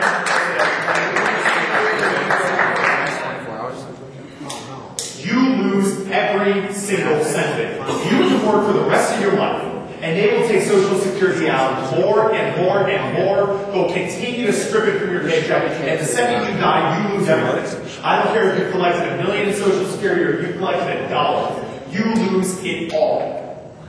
You lose it all. And that's wrong. If you are technically paying for your own retirement when you pay for Social Security, then you deserve for that money to be there, whether you live into the years where that money is given to you or not.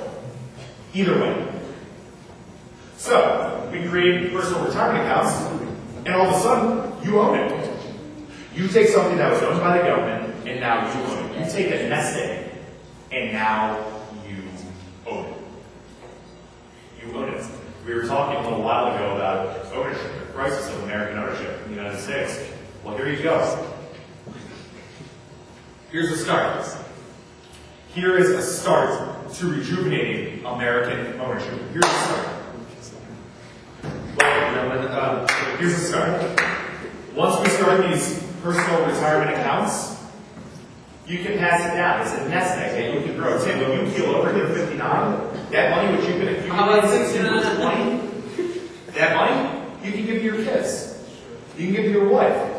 You can't do that currently. Social Security has some sort of BS program where you get, I don't know, you get survivor benefits, which equals like 13 cents a month or something. Who's going to use that? Who can use that? Create a nest egg with personal retirement accounts. Create a nest egg. And then be able to keep it, be able to own it. Not have the government define whether it's yours or whether it's not. You want to address the savings problem in the United States, the fact that no one saves money, the fact that no one is putting money away for the future. Here you go. Here's a built-in required savings program for the United States. For the social progressives who want to tell everybody how to live, want to dictate to everyone how to spend their money, how to live financially. Sometimes they're right, sometimes they're wrong. But for all of them who want to tell you how to live, here it is. We're going to force you to save. There's still people being forced to save. The liberals are still happy. We still have a government telling people what to do. But the forcing to save is at least more reasonable. And finally, and most importantly, benefits of this new Social Security plan is the boom in the economy. Think about it. Every dollar that Shar would have otherwise put into the IOU file cabinet now goes into the economy. Take every dollar that Chrissy Romer would have put into some... What? You take every dollar that Chrissy Romer would have put into, turtle research in Hawaii, because Congress would have taken expenses somehow. They need help. Put it into the economy. Make the economy boom again. Return us to our market roots. We can do it. Social Security can be a beautiful new frontier for the American market. It can be a beautiful new frontier. Now, you're going to hear a lot of opposition to this. You're going to hear a lot of opposition to this. You're going to hear a lot of opposition to a program where people actually have a choice. You're going to hear a lot of opposition from liberals to a program where the government can't, rape people and steal our money. You're going to hear a lot of opposition from liberals who will say, well, we're the government. What gives? We're supposed to be able to tell people how to spend their money. You're going to be opposed by these people. Well, let me say first, and I know I brought this up before, but I got to bring it up again because it's just absolutely perfect. Ask every single congressman who is against this plan. Ask every single senator who is against this plan. Ask them this question. Sorry, be listening because I want you to ask Congressman Reynolds this. Okay? You ask him, hey, Congressman Reynolds, why is your retirement plan not good enough for me? Why is your retirement plan not good enough for me? Well, I can tell you first, Stuart, why I asked the question. Because every congressman who would stand against this plan, every senator who would stand against this plan, does so while having that very plan as their retirement account. Every senator and every congressman in this country currently has this retirement plan, where instead of putting money into a trust fund of IOUs, you get to invest money in a private account where that money won't grow in the market. Every congressman, every senator has it. Every single one. I'm telling you right now. They had their own private investments, and then they had the Social Security private investment accounts. Private investment accounts. And my question would be, why is it good enough for the congressmen and for the senators, but not good enough for the American people? Why is it good enough for them and not for us? Well, I'll tell you why it's not good enough for us. A few reasons, but most of which is, if we do that, then they're not going to have our money to spend. They want that discretionary income of Social Security money, which they never plan on using for Social Security, but which they can shred and which they can bail in that idea that you're contributing to everyone's retirement. When in fact that is not at all what you're doing. Question? Mr. Speaker, will you yield a question? Yes. It's now been 7 hours since you started speaking. How do you feel? 7 hours? Are you sure? I think it's 6.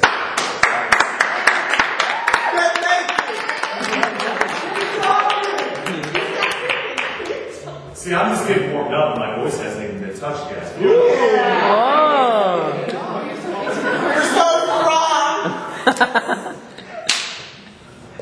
You're so wrong! Not yet. I'll send it to you full when I'm done. I'll tell you why.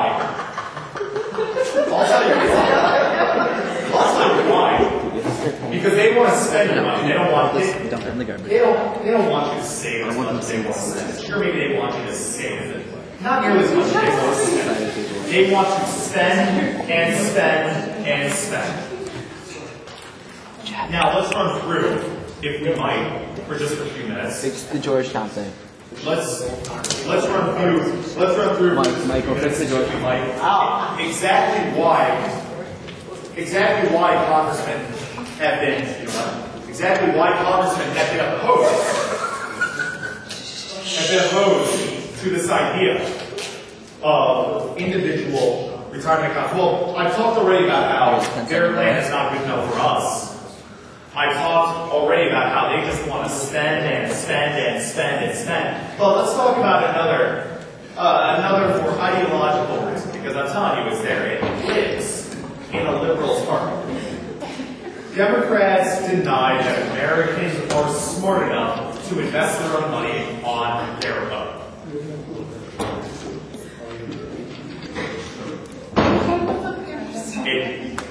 It feels good to see the way you're listening. It feels so good in the arguments, right?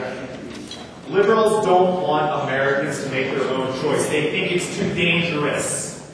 They think we're too stupid. They don't think we're smart enough to wisely invest our own money. So you know what they want to do? They want to invest it for us. The problem is they want to invest it in a file cabinet of IOUs. What kind of investment is that? Bullshit. That's right, that's a bullshit investment. That is. It's John. They think we're too stupid. Well, I'll tell you what. Callie Romer, if you had the choice, contribute money to Social Security or contribute money to a private investment account, what do you choose? That's right. Callie Romer, does the federal government have a right to tell you that you're not smart enough to make that decision? Of course not. Because we live in a country where the government can't tell us what to do. We tell the government to do it. Yeah. We live in a country where the government isn't too smart for us. We're too smart for our government. I'm telling you, dude, it's looking good. We shouldn't fear a government that's going to tell me how to invest my money. When did we get to the point in this country when I'm struggling with my own government to spend my own money the way that I want for myself? It's a sad day when we get to that. It's a sad day indeed.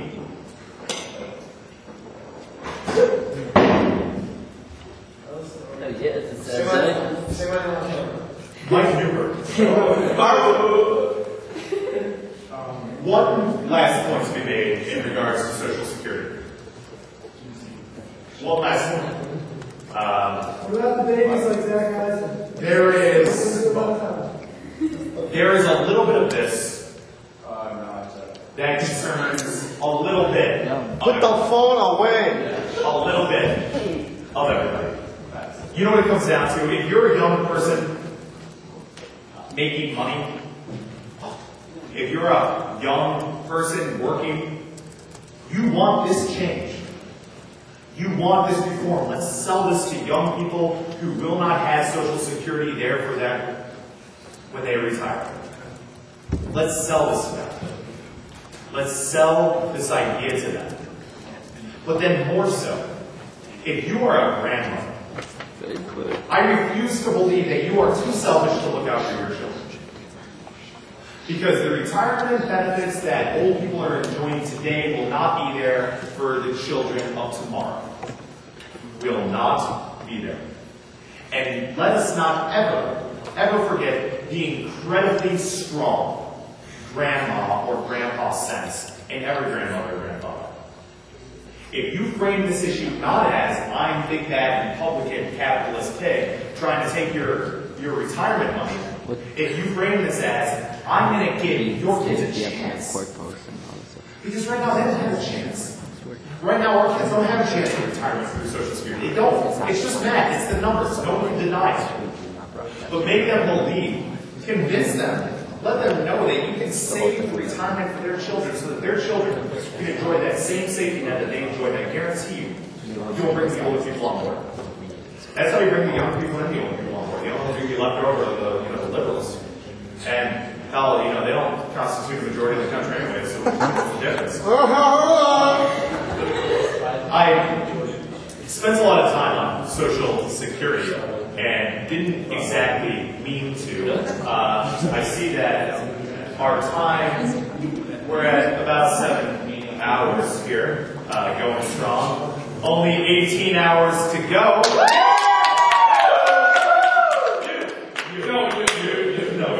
Slow class. Oh shit. Then we got a news guy. I have more, how you doing, sir? I have more policy initiatives that I'd like to go through, but because I have somewhat of a shifting audience, we'll extend it to something a little different. You know what? We'll just go over my category called on history. Okay. To the raccoon store. No, that's a joke. To the raccoon store. I have a category here called On My Life and Experiences. I thought about what I was going to say. That's going to be short. For 25 hours. You know, it sounds like a rather appealing proposition to talk for 25 hours. Well, appealing to some. And I figured, well, I might outline this a little bit. And so I went through and I made a list of topics. And the topics I made ended up being 100 different topics. So I have affectionately named them the Hundo. This is, there are topics on everything. There's a category called On Government, the Constitution, and the People. A section called On Society, a section called On History, a section called On Contemporary Politics and Elections, a section called On My Particular Opinions, a section called On My Life and Experiences. And seen as everyone in the room short of Khaled was anything but riveted by my exposition on Social Security, possibly I'll shift to something that you might be a little bit more interested in. I know I've already told the story of when I ran away to the Republican convention, so I won't get into that again. And I know I've already told the story of when I was framed by Trump. Shoot, that was my story too. So maybe I'll get back to that. Quiet down. Sorry.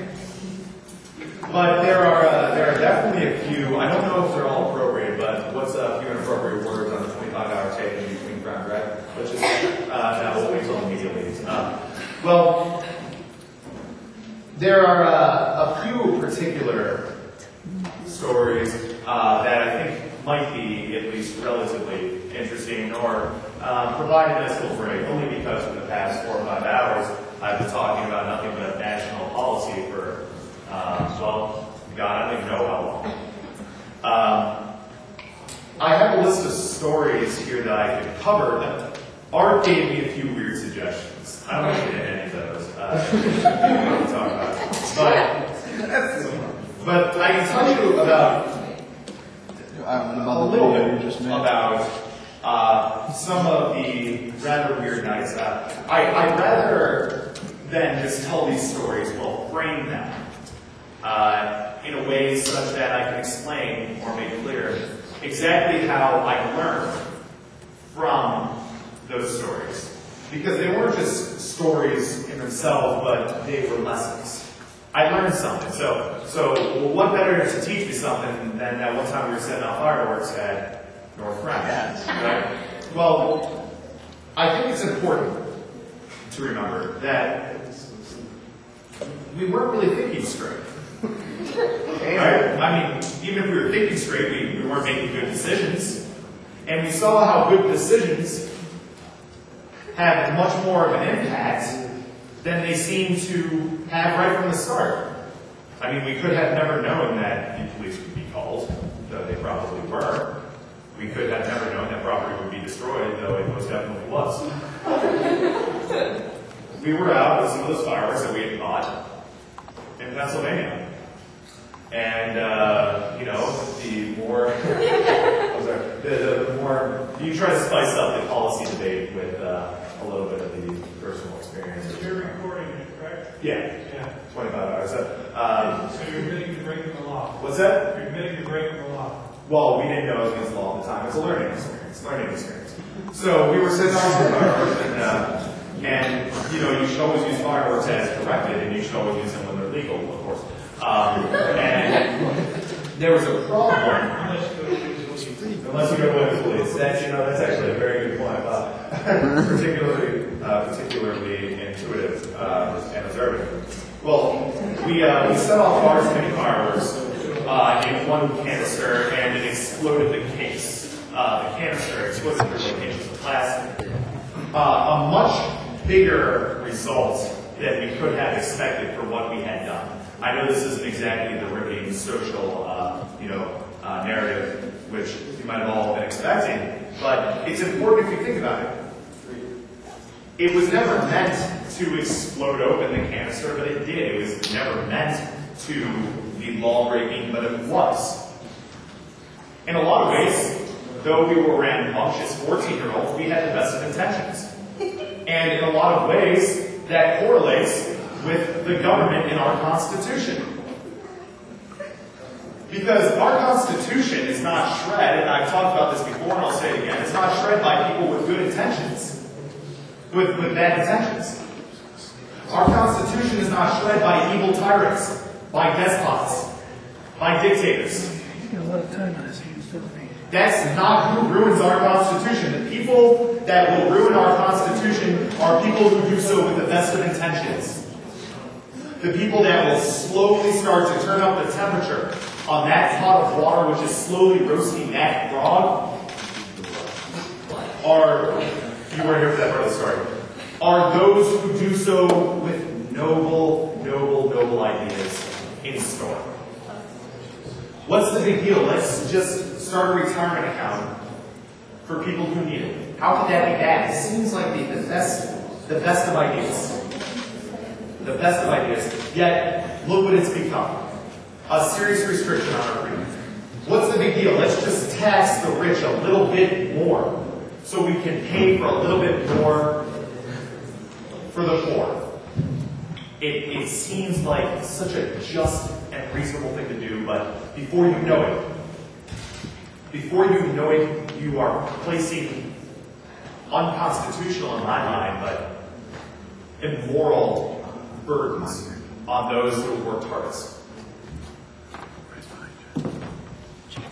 There is nothing of poor consequence, well, very little of poor consequence, which will come about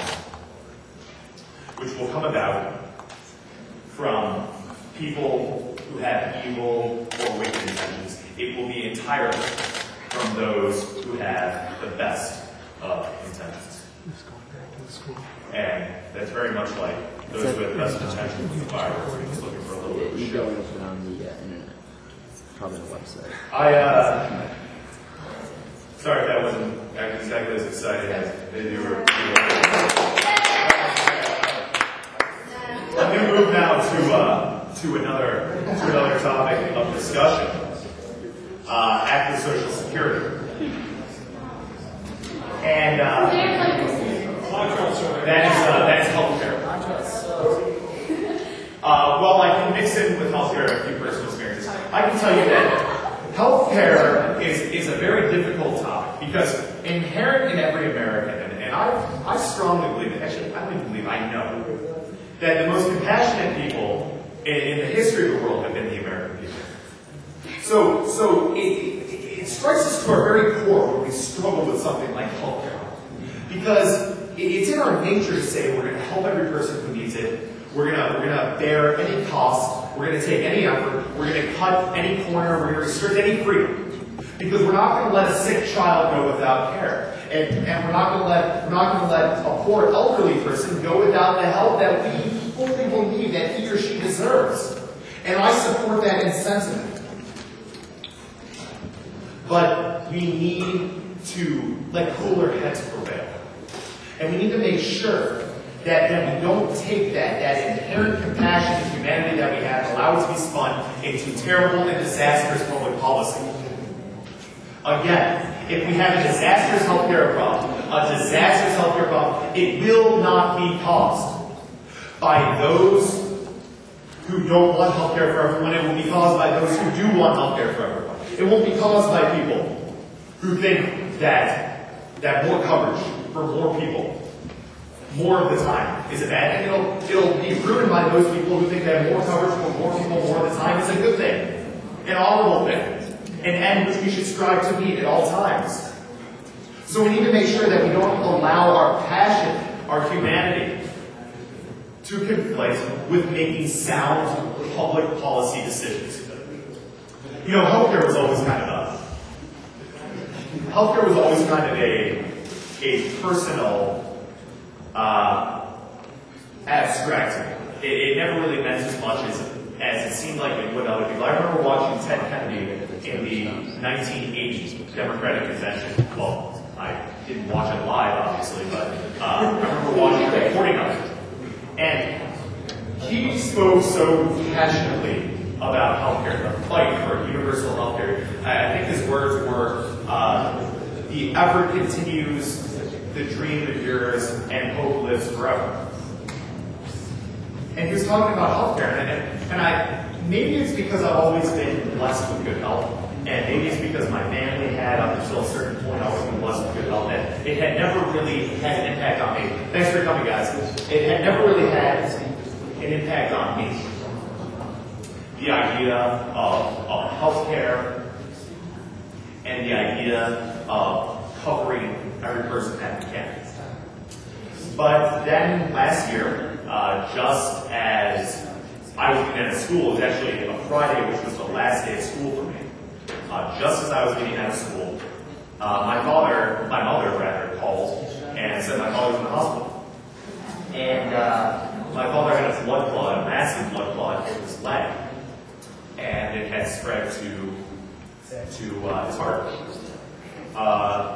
It was not large enough to be of any immediate danger to his heart, but the one in his leg was of particular concern because if it were to propagate, it could give him a stroke.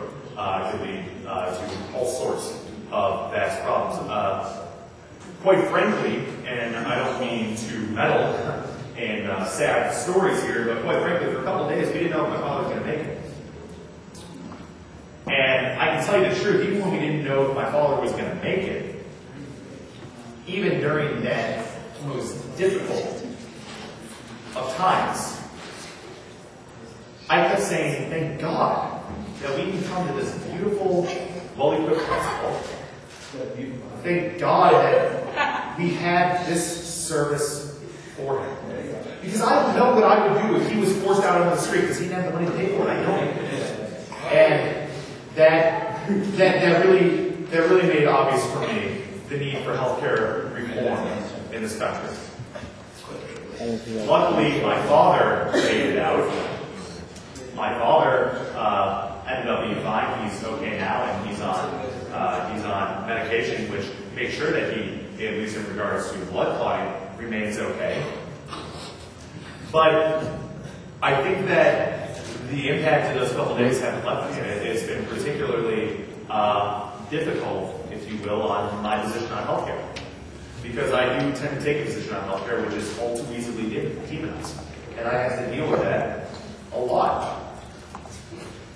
I believe that healthcare is best left in the hands of the market. Healthcare is best left in private hands. Now, should we cover elderly who can't get insurance? I think so. And should we cover children who don't have coverage? I think so. But does that mean the government takes complete control? No, it does not. And does that mean that we institute universal health care? No, it doesn't. The United States has the greatest healthcare system in the world. I would ask anyone to stand up and challenge that. Don't even focus for a moment. Avoid focusing for a moment. What about Canada?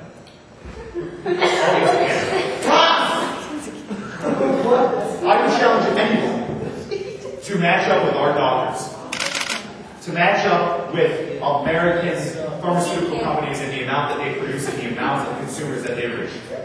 There's a reason why the United States has the most advanced, most cumbersome healthcare system in the world, and it's because we've allowed the private companies to do it. I keep bringing up this quote again and again and again. Ronald Reagan used to say that government is too important for government to handle. The government is far too important to let the government handle. And that's true.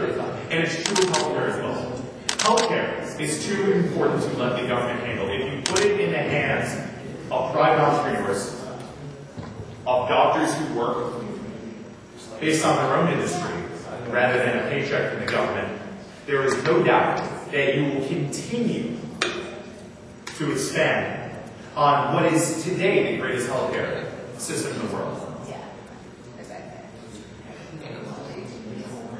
Now, I'd like to address for a second, first, some of the calls, because I can acknowledge, thank you for coming out, sir. I can acknowledge, where are we from, Secretary? Me? Yeah. My mom. Your mom? Yes, please send her my phone. Well, who do you work for? Buffalo. The Buffalo is, okay, thank See you. you tomorrow. All right, thank you. Your reporter coming up later, so TV trucks are outside. Well, I can tell you that. Okay, that was weird. There are a lot of suggestions of what can be done or what should be done. A lot of suggestions, and some of them good, some of them bad. Some I feel a little reactionary, and I don't want to come down too hard on anyone who makes a suggestion which is in their mind in the best interest of our people. I really don't. I'm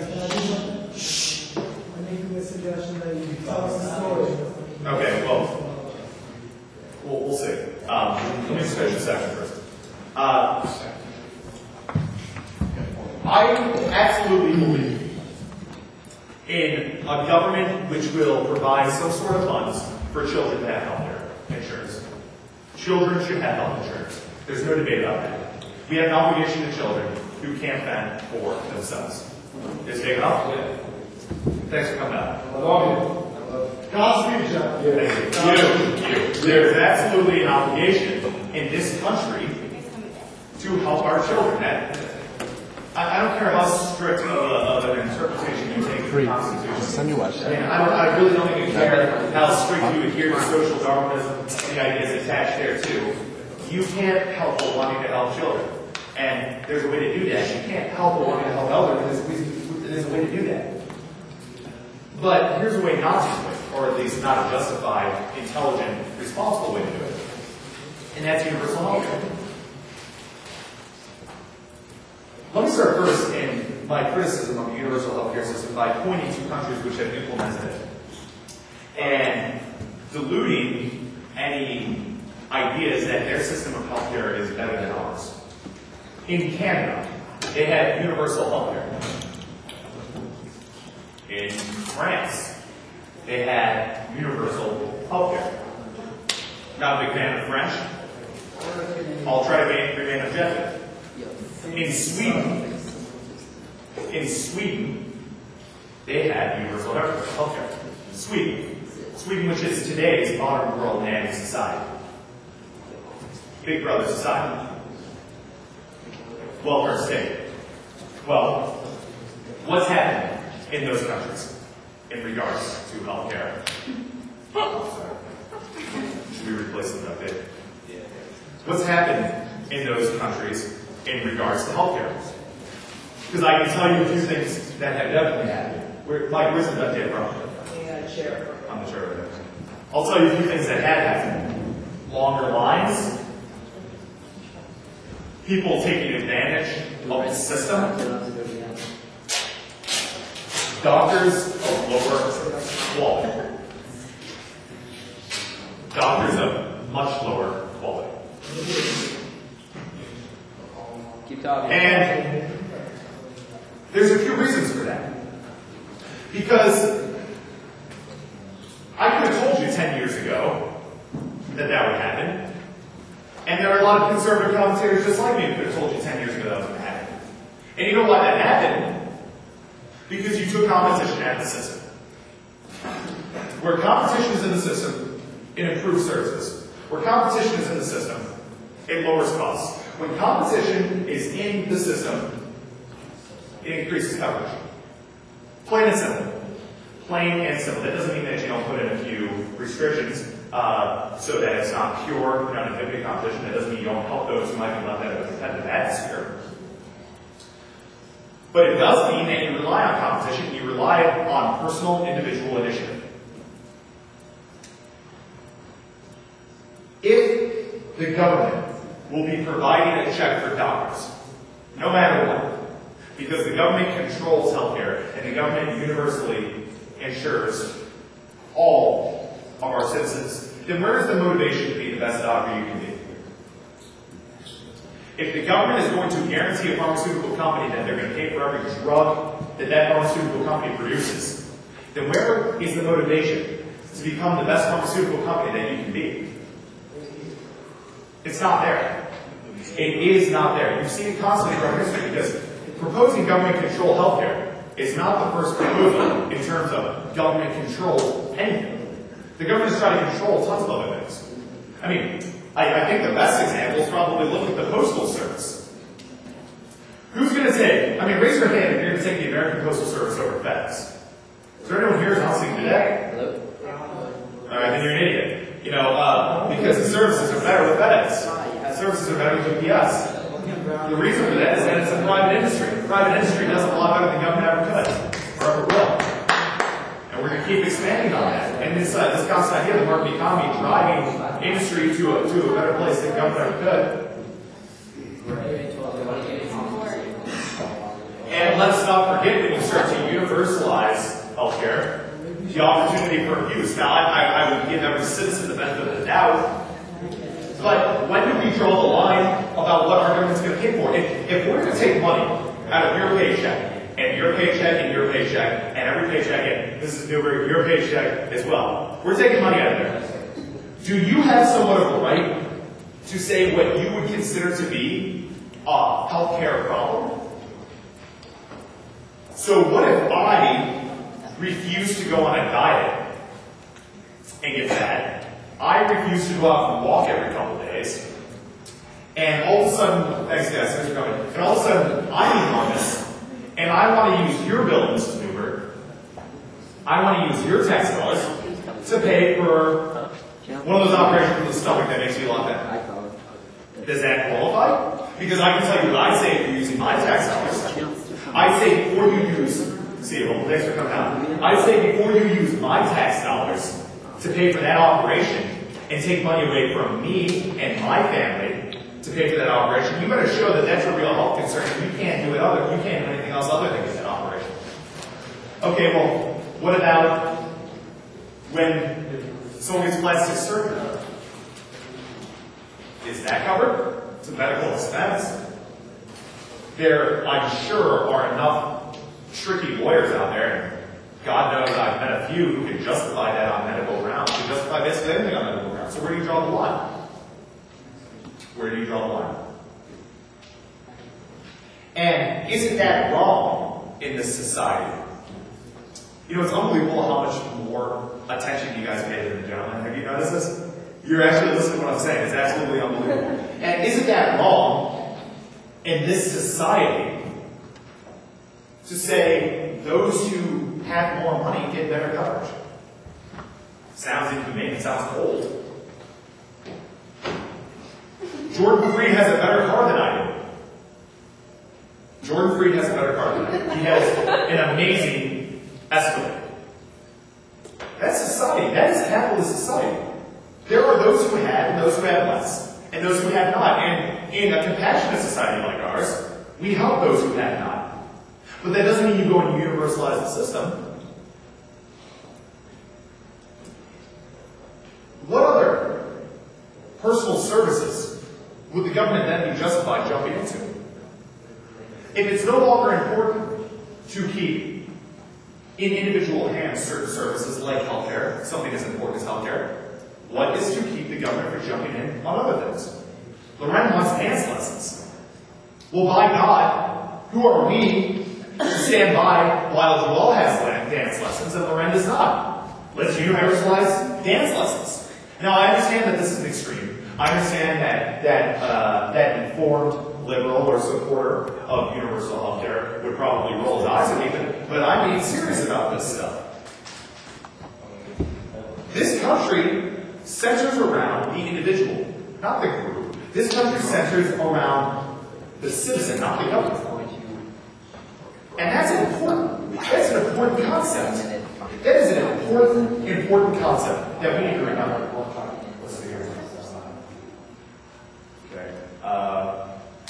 Just a few more minutes on this, and then I promise I'll move on. But it's important to remember that it means something to have the market involved. Because I can tell you, Joel, You like iPods, don't you? Lauren Cohen, you want to be involved? You like iPods, Lauren Cohen? I'm gonna get to you in a second. Alright, you like iPods, Lauren? You like CDs? Well, Aaron, you like CDs? Yeah. You like CDs, right? Yeah. You like lower price CDs? CDs are 10. You like higher prices? I like to buy stuff, right? Okay, is there anyone who likes lower prices? Okay, good. To everyone else other than Aaron. You like lower prices, do you not? I do. Okay, now, who has sat through Mrs. Brown's economics class? Who has sat through this economics class would like to tell me exactly why the price of the CD would lower? Supply and demand. Which part of that? I don't know. Nobody wants to see it anymore because of technology. Because iPods. Okay, so what about iPods? Everybody put music on. Everybody wants Competition. Supply and demand, which creates competition. Substitute. It lowers the price. Now let me ask you something, Lorraine. Lorraine, if you have two car companies, listen, this is important though. Lorraine, if you have two car companies, Lorraine, you want a brand new car, okay? And you have two car companies, okay? And they can compete with each other. And 1 week, car company A says, you know, I'm going to charge $10,000, and car company B says, fine, I'll match you all, you charge $9,000. They keep going down until the price is $2,000. You pay $2,000 for a car, right? Now, what happens when the government says, you know what, I'm going to collect taxes, and I'm just going to continue. The government says, I'm going to continue to fund your operation, and there's no competition. Do you think they're going to lower their prices? If the government can promise that they're going to pay them $10,000, is the government going to lower the prices? Of course not. And then what happens? You pay more for your car. Well, same thing will happen in medicine. And that's my dissertation on healthcare. I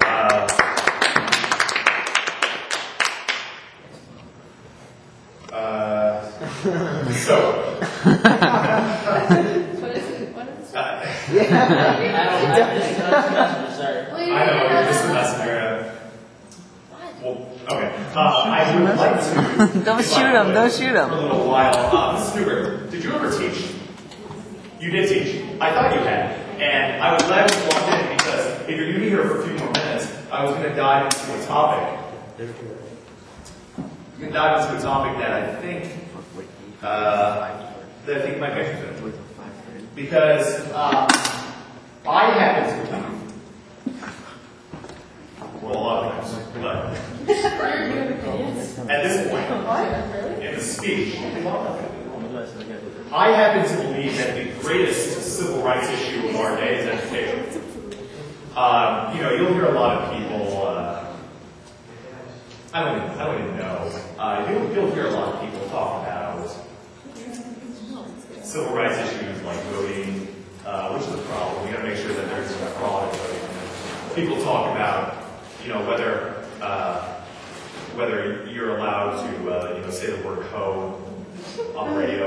And okay, that's all kind of important. I understand, and I understand that the symbolism of all of it, and you know, that all makes sense to me.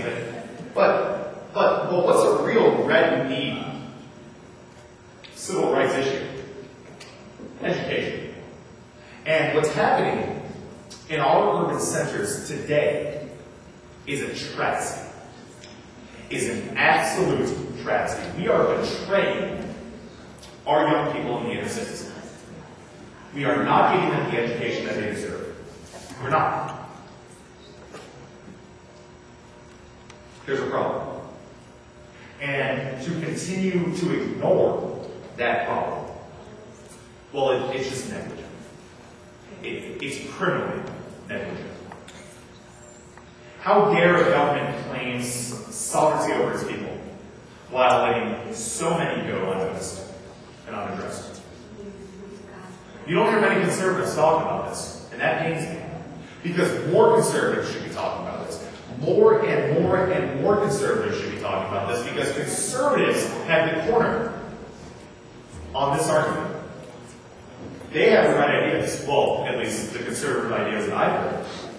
Because I can tell you what, liberal policy has controlled urban education for the last 30 years. And it hasn't gone anywhere. It hasn't gone anywhere. We've been electing the same people promising to fix our inner cities for the past 30 years. I don't see an improvement, and I don't see an improvement on the horizon. I see a continuous, perpetual decline. I don't know if anyone else sees anything different. I'd be happy to yield to you if you do, and I'd ask you to point out why. But what we've been doing hasn't worked. Do you disagree with that or no? Just the last part. Do you disagree that what we've been doing hasn't worked? Yeah. It hasn't worked, right? We haven't gotten anywhere. And the sad part is our will's been there. I mean, I really had, in comparison to a lot of things that we think about as a society, I mean, education is something we really do care about. And it hasn't worked. We haven't gone anywhere. And let me suggest something somewhat bold, but more than somewhat true. And it's that money is not the answer. Money is not the answer. You can flood the inner city school system of Buffalo today with money. Just absolutely flood it. Just break open the dam and just let it pour in. I don't know, institute some sort of regionalist education tax policy, and you will just flood that system with money. There's plenty of influence outside of Buffalo. There's plenty. The problem is that money is not the answer. Over the past 30 years, we have thought if we continue to fund our education, and education funding that during that time was at a dismal rate, so this makes sense. But we have subscribed to the idea for 30 years that if you fund and fund and fund, you will improve and improve and improve. Yeah. Maybe younger question? Sure. Okay, well, maybe you tell a story before we leave, but can you talk about why we don't develop Buffalo's waterfront? I'm going to kind of say that for when there's more reporters here, so that it has a little bit more of a draw. I'm sorry. What are they coming? What's that? They'll be coming up. Channel 2 News is bringing a camera here at like 10 at least. There was one here we pulled up, but they're not in here. What are they doing? The reporter's on the way. The what? I think that was the weird. The reporter's on the way. So, Pictures of your butt. you know what he's taking pictures of, right? Butt? My legs. I do what we're doing by looking at it, but you can't see when I talk. Don't worry about it. So, more money. More money is not the answer. Yeah. Just over here. Your husband said you're not showing me any love. I know, I was just asking my shampoo. Yeah. Money is not the answer. Money is not the answer. If money was the answer, if you can say that continuing to fund our inner city schools more and more and more and more would increase the quality of our inner city education, then why hasn't it improved? In the past 30 years, why hasn't our education systems improved the more money they have gotten? Well, I can get to that in a second, but let me give you a few examples of why money is making no difference. First of all, for the past 30 years, we've done nothing but fund and fund and fund and fund our education system. And we've seen no improvement. But let me suggest an even more radical point here, which is totally true. Let me suggest something that's simply a fact. Let's see if you know this, Mike. Per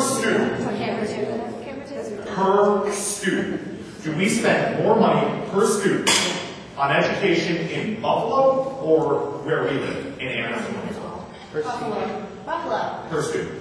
Buffalo. We spend $11,000 close to dollars per year on students in Buffalo. 11,000 Per student? per student. Good story. Thanks, John. Congrats. That is more. We'll be back at 6 in the morning. We're coming tomorrow morning. Are you? I will see you. Hello, P. It has to be That is more money. That is more money than we spend. That's pretty good. Good job, my boys. I'm gonna stop by later. Bye, guys. I would come back tomorrow. I might not back to like organize and report. More money than we spend per student. Have fun. I feel bad for you. In more fluent communities. Well, by God, if that's the case, then we should have better education. We should have better education in in the inner cities than we have around where we live. They spend more money. Money equals better education. So are you sticking around now? I'm here for the rest of the time. Are you getting bored a little bit? We're gonna gambling a little bit. No, never mind. So technically, we should have better education systems out in the more affluent areas. And it only makes sense that that be the case because we're spending more. And apparently, spending equals more. Apparently, spending equals more. Well, quite frankly, that's just not the case. Because there's more at work here than a lack of funding. There's more at work here than a lack of resources. There's a problem in the culture. There's a problem in the family. Schools are only successful when there is a culture of education in that city and when there's a family structure to support it. Let me give you an example. I've got an example for you of why the culture of an area and family is 10 times more important than money will ever be. Take every single student in the Buffalo schools. I put a comment. Oh, did you? Okay. Let's see what happens. We'll see what happens. Take every, don't even take every student, just take one. Might pick you up, okay? Pick you up. You're going to have your family behind you. You're going to have the culture that you grew up with, the culture of education that you grew up with. Pick you up, drag you like one of those little crane machines, where you win the stuffed animals, and we're going to drop you in school 78, middle of Buffalo. And let's say that school 78 is the lowest funded school in the United States. I'm talking bad. I mean, you've got books chained to desks that you can't take home. You're writing with wax. You know what I'm saying? Like on those wax boards, and then keeping it to get rid of it because you can't pay for reusable writing sources, okay? I'm going to make you a bet, Mike.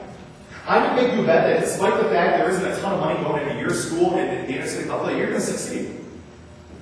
I don't know why. It's just a feeling I have. You go for a question? Yeah. Would this be pre or post-senioritis? Pre-senioritis. Okay. And maybe even a little bit post. So what kind of motivation you have in it. I'm going to bet that you're going to succeed. I really am. And now, what I'm going to do is I'm going to take a student from the inner city. I'm going to take a student from that school 78. Okay? And I'm going to stick him with his family and the culture he was raised with. Okay? And I'm going to put him in a school which is the most funded in the United States. I bet you that he still doesn't succeed. That sounds cold, I know. But I bet you that it's still tough for him to go home and get his homework done, and it's still tough for him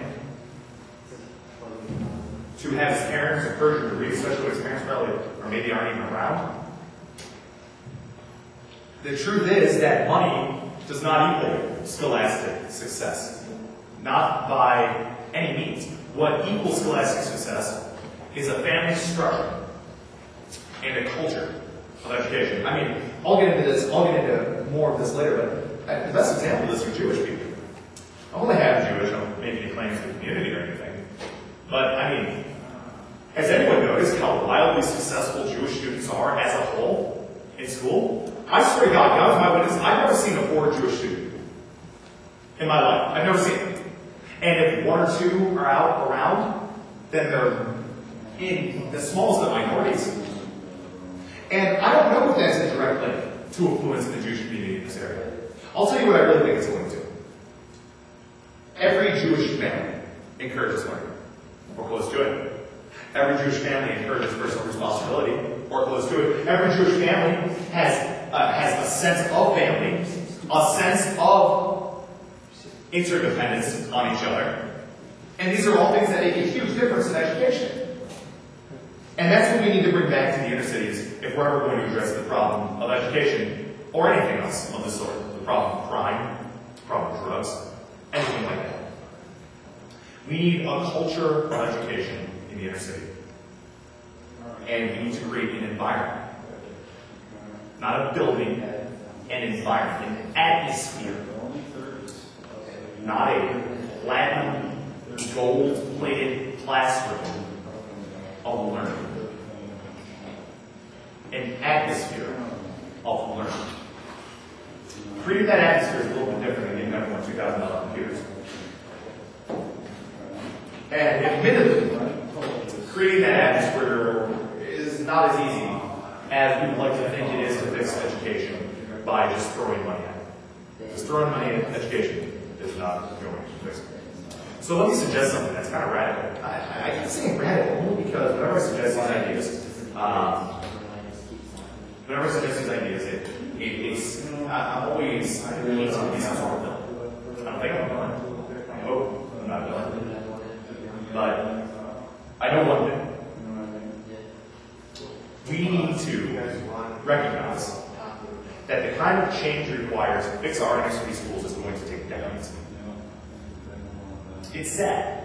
I wish there was a cure-all. I wish there was a Band-Aid. But there isn't. It's going to take decades. There's nothing we can do to change that. Throwing money at it isn't going to fix it, just as I said. We need to change the fundamental culture. So, what do we do now? Do we just throw students to the wolves because we know it's going to take a while to change the culture in the inner cities? Of course not. I'll tell you what we can do. We need to pull out the students who have a chance.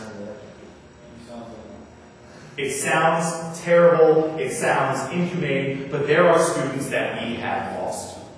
There are students that will not participate in school, that refuse, that are bound to drop out. But then there are students that show that glimmer of hope. There are those students who might have a shot. We need to pull those students out. We need to start restructuring the system so that those who want to learn, those who have a chance, those who at Williamsville would be valedictorian, would have had the misfortune of being born into a family that is less affluent and therefore a school that is less successful, we need to pull that student out because that student deserves a chance. And quite frankly, I don't feel bad saying that this should be done. We do it in Williamsville. We have AIM, don't we? What's the idea of AIM? I mean, in part to help bring up the speed, to recuperate, to help improve the mental state of those students in AIM, but also to pull those students out of the classroom. Because it's not right to have 25 kids, a class of 25 kids, absolutely disturbed and ruined day by day by a couple. That's not right. I know that sounds like those are the kids left behind. I know it does. And I'm not even saying throw those kids out in the street. Don't. Keep them in the current system we have. And we'll have to change things slowly over the decade. But let's not pretend like there aren't students we can save. Like there aren't those students who have the potential to do better. Who can make it? It's a question of if we're going to sacrifice all in the name of equality or save a few in the name of hope. Because I'd save a few in the name of hope, even if I can't save all, before I sacrifice all because we had an idea that everyone needs to be equal. And it can be done. It can be done. And I know a lot of people would rather hold everyone back than let a few succeed. But until we can create the wholesale change in culture and in family, which is going to be required to truly change on the most fundamental and rudimentary levels our education, this is what we need to do. And we had no other choice. And let me, while I'm talking about urban education, just throw in a quick plug for something that I support wholeheartedly. And that is charter schools and vouchers.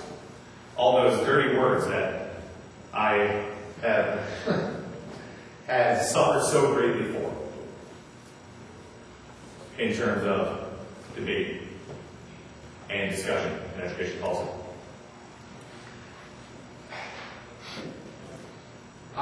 I said earlier that I think that education is the civil rights issue of our time. And I believe that. I believe that civil rights is, that education is the civil rights issue of our time. And let me tell you, as a corollary to that statement, what I think the saddest instance in the United States is that there's nothing sadder than a student who has a chance, a student who has a God-given ability, a God-given talent, God-given intellect, the kind that you can't teach. And a student can't capitalize on that or use it because they're too poor. A student who would be at a private school, whether it be parochial or otherwise, but he or she can't because they're too poor. Why not tell a family with a student who can test into a private school, whether it be religious or not? It doesn't make any difference to me because I just want the best education the kid can get. If there's a kid who's smart enough to test into one of these schools, and the school wants him, and the kid wants to be there, who are we to tell a set of parents that your hard-earned dollars are going to go towards education for your child, or theoretically towards education for your child, through education taxes, but we're not going to give you an education that you want. You have to take ours. Because I can tell you what my feeling is, if I was poor, if my student had a chance, if a school wanted my student, my child and student, I'd say, well, why am I forced to give money to the government for an education which I don't approve of? What if I want my money that I pay towards education? Thank you. Let's see if this is Newark. What if I want my money to go towards an education for a student, for my child, that I want? Theoretically, you're paying money for your child's education. Just another question of whether it's going to be an education you choose or not. Hey, Free, is that camera on? No. Yeah. The one he set up? Yeah. What's that all about? You want to explain it to me? It's gonna be on the side. Go.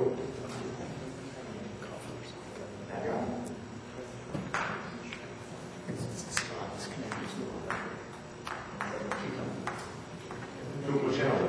Channel 2. They're doing the evening news. Segment. So, back to education law.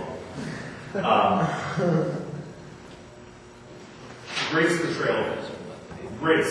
betrayal of promise in this country, greatest betrayal of the American promise is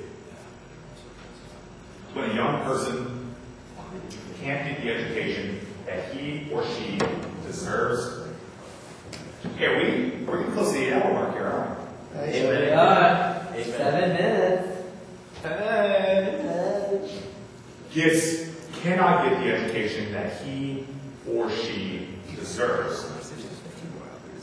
because of the financial situation that he or she comes from.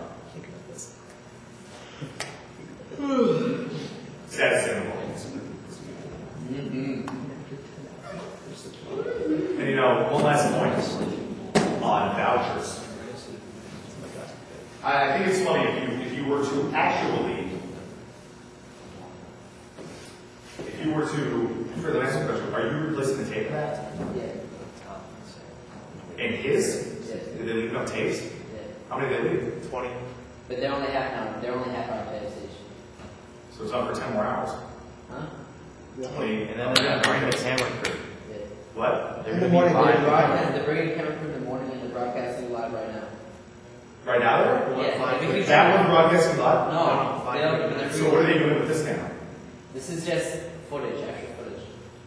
They want It's footage. a lot of extra footage. They're doing a lot of footage. They're doing a big story tomorrow. So, Yeah, my boy. Yeah, my boy. I think it's funny if you consider exactly those who are against vouchers. The idea that you can send your child to the school that you want. That the government can't tell you your child has to come to my school, my broken, shitty ass school. That the government can tell you, that the government cannot tell you where to send your children. What's so funny? That you can send your children where you want. Broken school. What? What question? What would you define as a broken, shitty ass school? Please not say broken shit in it. No, because those were the words that he used. How about 10 more west? That's where I went. You know, and it's funny that most people who are against vouchers, this is funny, most people who are against vouchers are liberals who have been to elite private schools. Have you ever noticed that? And I wonder how many people are products of these public schools when they could have had a chance to go otherwise on a voucher system to give more kids a chance to go to private school. I wonder how many kids who have been forced to go through these schools. I wonder how many of them are against vouchers. Because it's easy once you've gotten the education to believe that everybody should be in that public school system. It's easy, but it's not for children, it's not for self. But put someone to the test and see. See where their values really lie by putting it under the microscope of personal experience. And in regards to charter schools, what is the threat of charter schools? I don't think there is any. What's the promise of charter schools? I think they're numerous. I think they're absolutely numerous. I really do. The idea of a charter school is that the bureaucracy of the education department, whether it be in a state or the federal government or locally, has no more. So let's put it under some new management. Let's put it under some private individual management. I can't even imagine. I cannot even imagine how much better some of those schools might turn out. You know, it's funny because Mrs. Adler, John Adler is a very good friend of mine. His mother, she was a teacher, and then she wanted to become a principal. So she went back to school, and while she was in school, I'd always talk with her while she was in school to become a principal and get her further quality, her further merits for being a principal. And we'd always talk about charter schools, and she'd always talk about how against charter schools she is. How against charter schools she is. And I would debate with her and make many of the same points that I'm making now. And then she got her first job.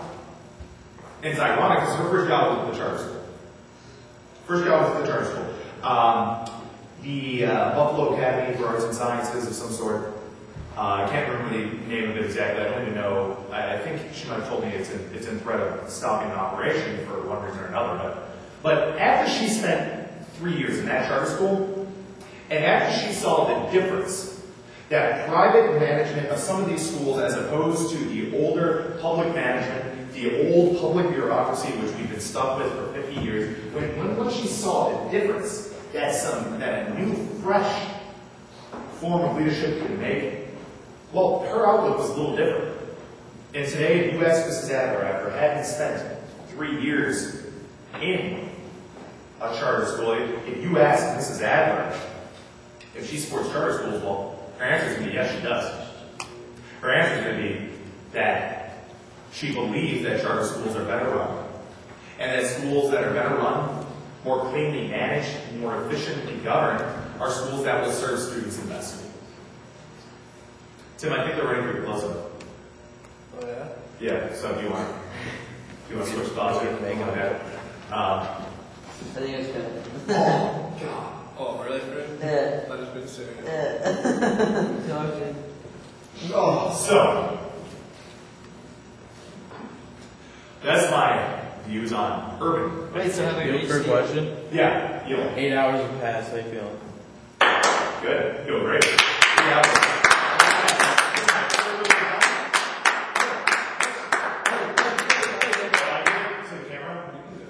That's okay. So now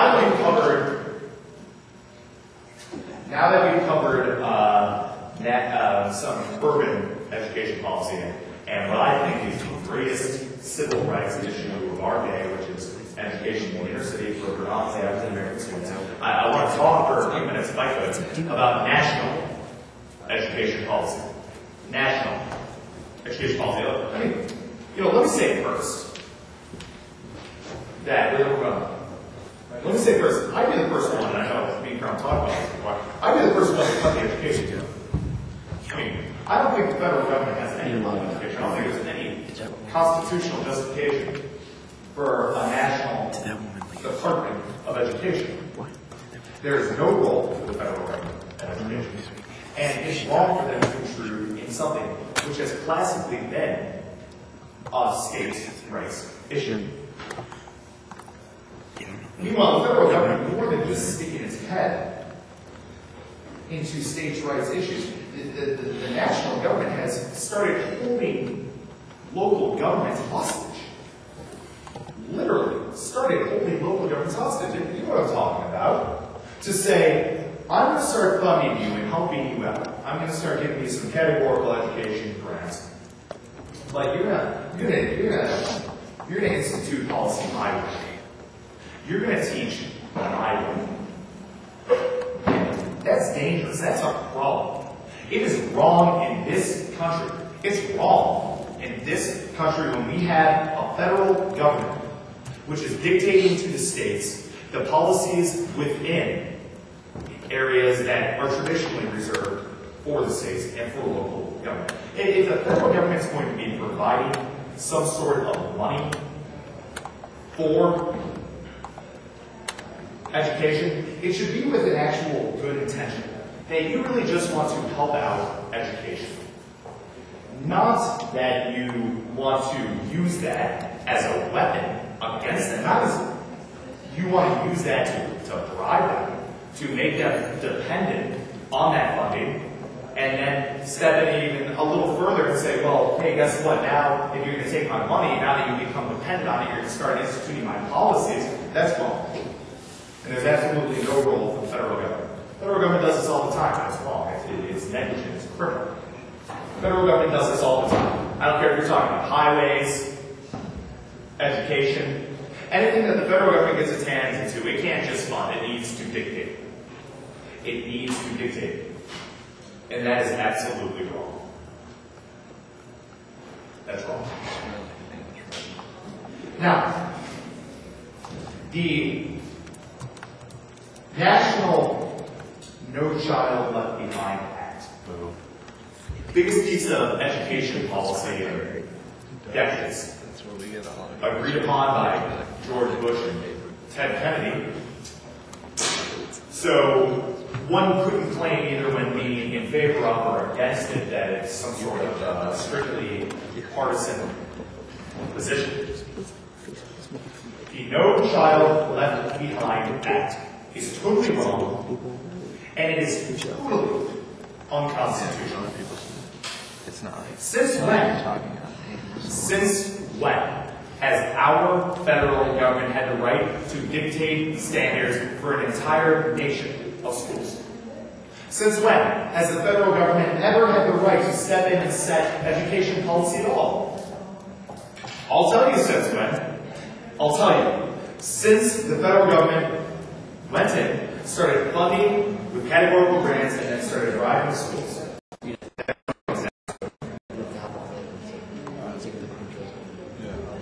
And holding teachers accountable is a good idea. I agree with that. I mean, I've experienced personally why we need to hold some of our teachers more accountable. I'm sorry to say, holding teachers more accountable is a good idea. And I agree with that aspect in concept of the No Child Left Behind Act. I really do. I agree with that in theory. I don't think that it's right that a federal government would begin to dictate policy for education within the states and within local governments. But do I think that holding teachers accountable is a good idea? Of course I do. Who wouldn't? Who wouldn't hold teachers accountable? But let's remember also that there are a few negative results of holding teachers accountable, mostly through the way that we do it. We hold teachers accountable through testing. We figure if we test more and more and more, we'll be able to judge to a much greater degree whether our teachers are being, quote, accountable. Well, what's the natural result of judging a teacher in terms of how well his or her students perform on tests which you administer, especially tests administered from a national level? The natural result is that teachers are going to teach to the test. Is that really what we want with our education system in this country? Is that really what we need at a time of globalization? At a time when we are competing with sprawling nations with superb education systems of their own, like China? where they're advanced and they're strong, they're innovative, and constantly moving forward. Is that what we need in this country? Do we need an entire generation of teachers who are going to teach to a test? What is there to learn from a test? We've sat through it. I'm an 18-year-old. I've lived through this. What do we learn from a test?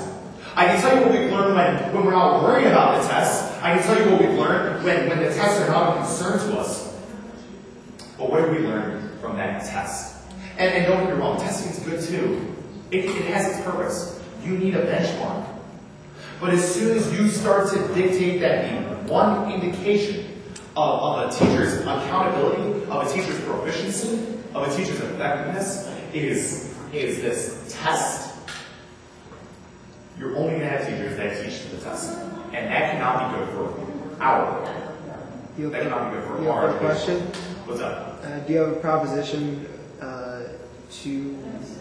that would sort of be an opposite to testing for great teachers? I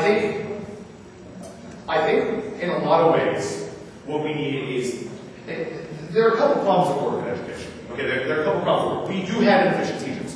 Don't get me wrong. I mean, going back to this idea of bad things and wrong things done by people with good intentions. I'm the first one who recognizes we need testing. Oh, not that we need testing, but that we need teacher accountability. No one can appreciate that more than me, Mike. You know that. Testing is only going to encourage teachers to teach the test, and unfortunately, it takes those teachers who are not accountable, and it makes them in a lot of ways less accountable. But and your question is then, well, what are we supposed to do then? What is one to do to judge the effectiveness of a teacher if we can't test? Because up until now, we've been told that we're only going to be able to judge the effectiveness of a teacher. We're only going to be able to judge the effectiveness of a teacher if we test the kids. And that's just not the case, Mike. Another problem with work, though, is that we have local governments that refuse. We have local governments that refuse to get their act straight. We have local governments that refuse to get their education system in line. And when you have a problem of local governments which won't take responsibility for the accountability of their own teachers in many regards, and a failure in the form of testing for teacher accountability, then all I can think of, seeing as I don't think that the federal government has any right to get involved in education, is state review. We need stricter state review. We need a review board in each state, according to their own ideas of governance. We need a review board of state officials who will ascertain exactly if the are being effective. And a portion of that is testing, don't get me wrong. But that's only a portion.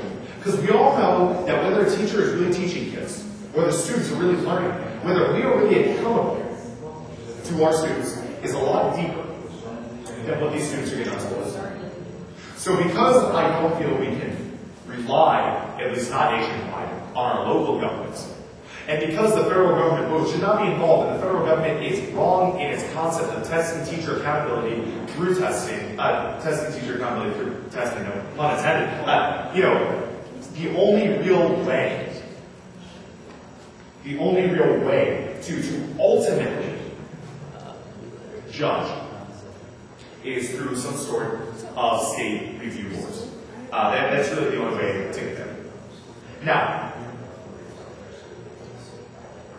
that is kind of a large, sweeping policy on education policy, both in the inner cities and in the nation as a whole.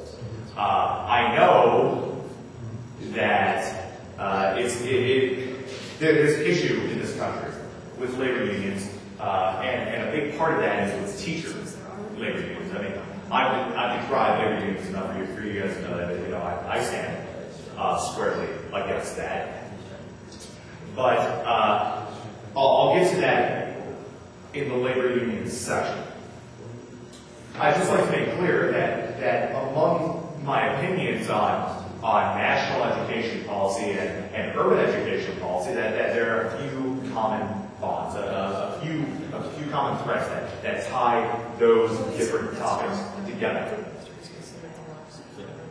And what those are that we owe it to our students that the number one purpose of our education system is greater, more effective, and more liberating education.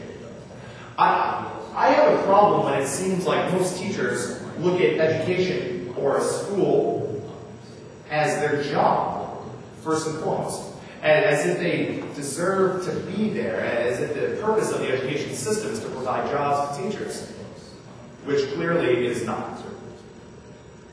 Clearly, the purpose of our education system should be to educate.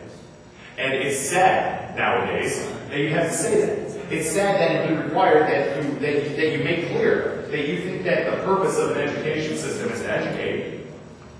But unfortunately, that ends up as the result.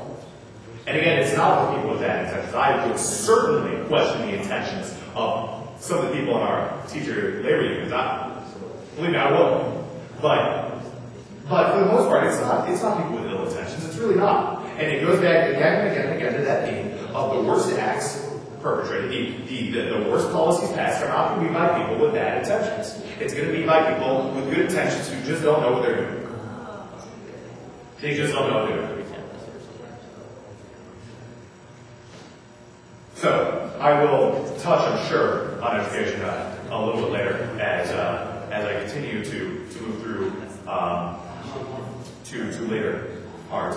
But I'd like to now, because I'm getting back in here, so I'm free to talk a little bit, and this will take me a while, I'm sure, to talk a little bit about Buffalo and the surrounding areas and the economies of those surrounding areas.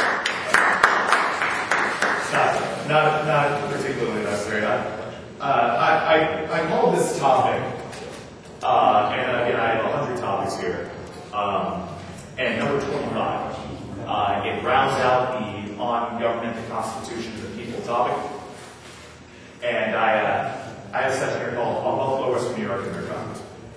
I really started thinking about this somewhat recently when we went on tour for music or whenever we were doing a course to Chicago. I don't really know why I'm in course. Oh, yeah, that's right, to graduate. But I don't want to be there, so it was difficult for me to take seriously the task at hand. I found myself, as everyone practiced their tones and making sure that they were singing in the right octaves and all that stuff. I spent a lot of time observing the city. And Chicago, I mean, goodness, Chicago is the most unbelievable city I think I've ever seen. Well, close to it. I mean, sprawling city, just constantly expanding, constantly growing, constantly building. People just flooding in from everywhere. I would find it very, very, very, very difficult to believe that Chicago is ever losing population. And I certainly find it very difficult to believe that there's anyone in Chicago who says, I'm out here, there's no potential here. There's no opportunity here. Yeah. It's funny because I hear that about Buffalo all the time. And I hear every compliment you could hear about Buffalo reversed and formed every criticism of Buffalo you could hear reversed and made as a compliment to Chicago.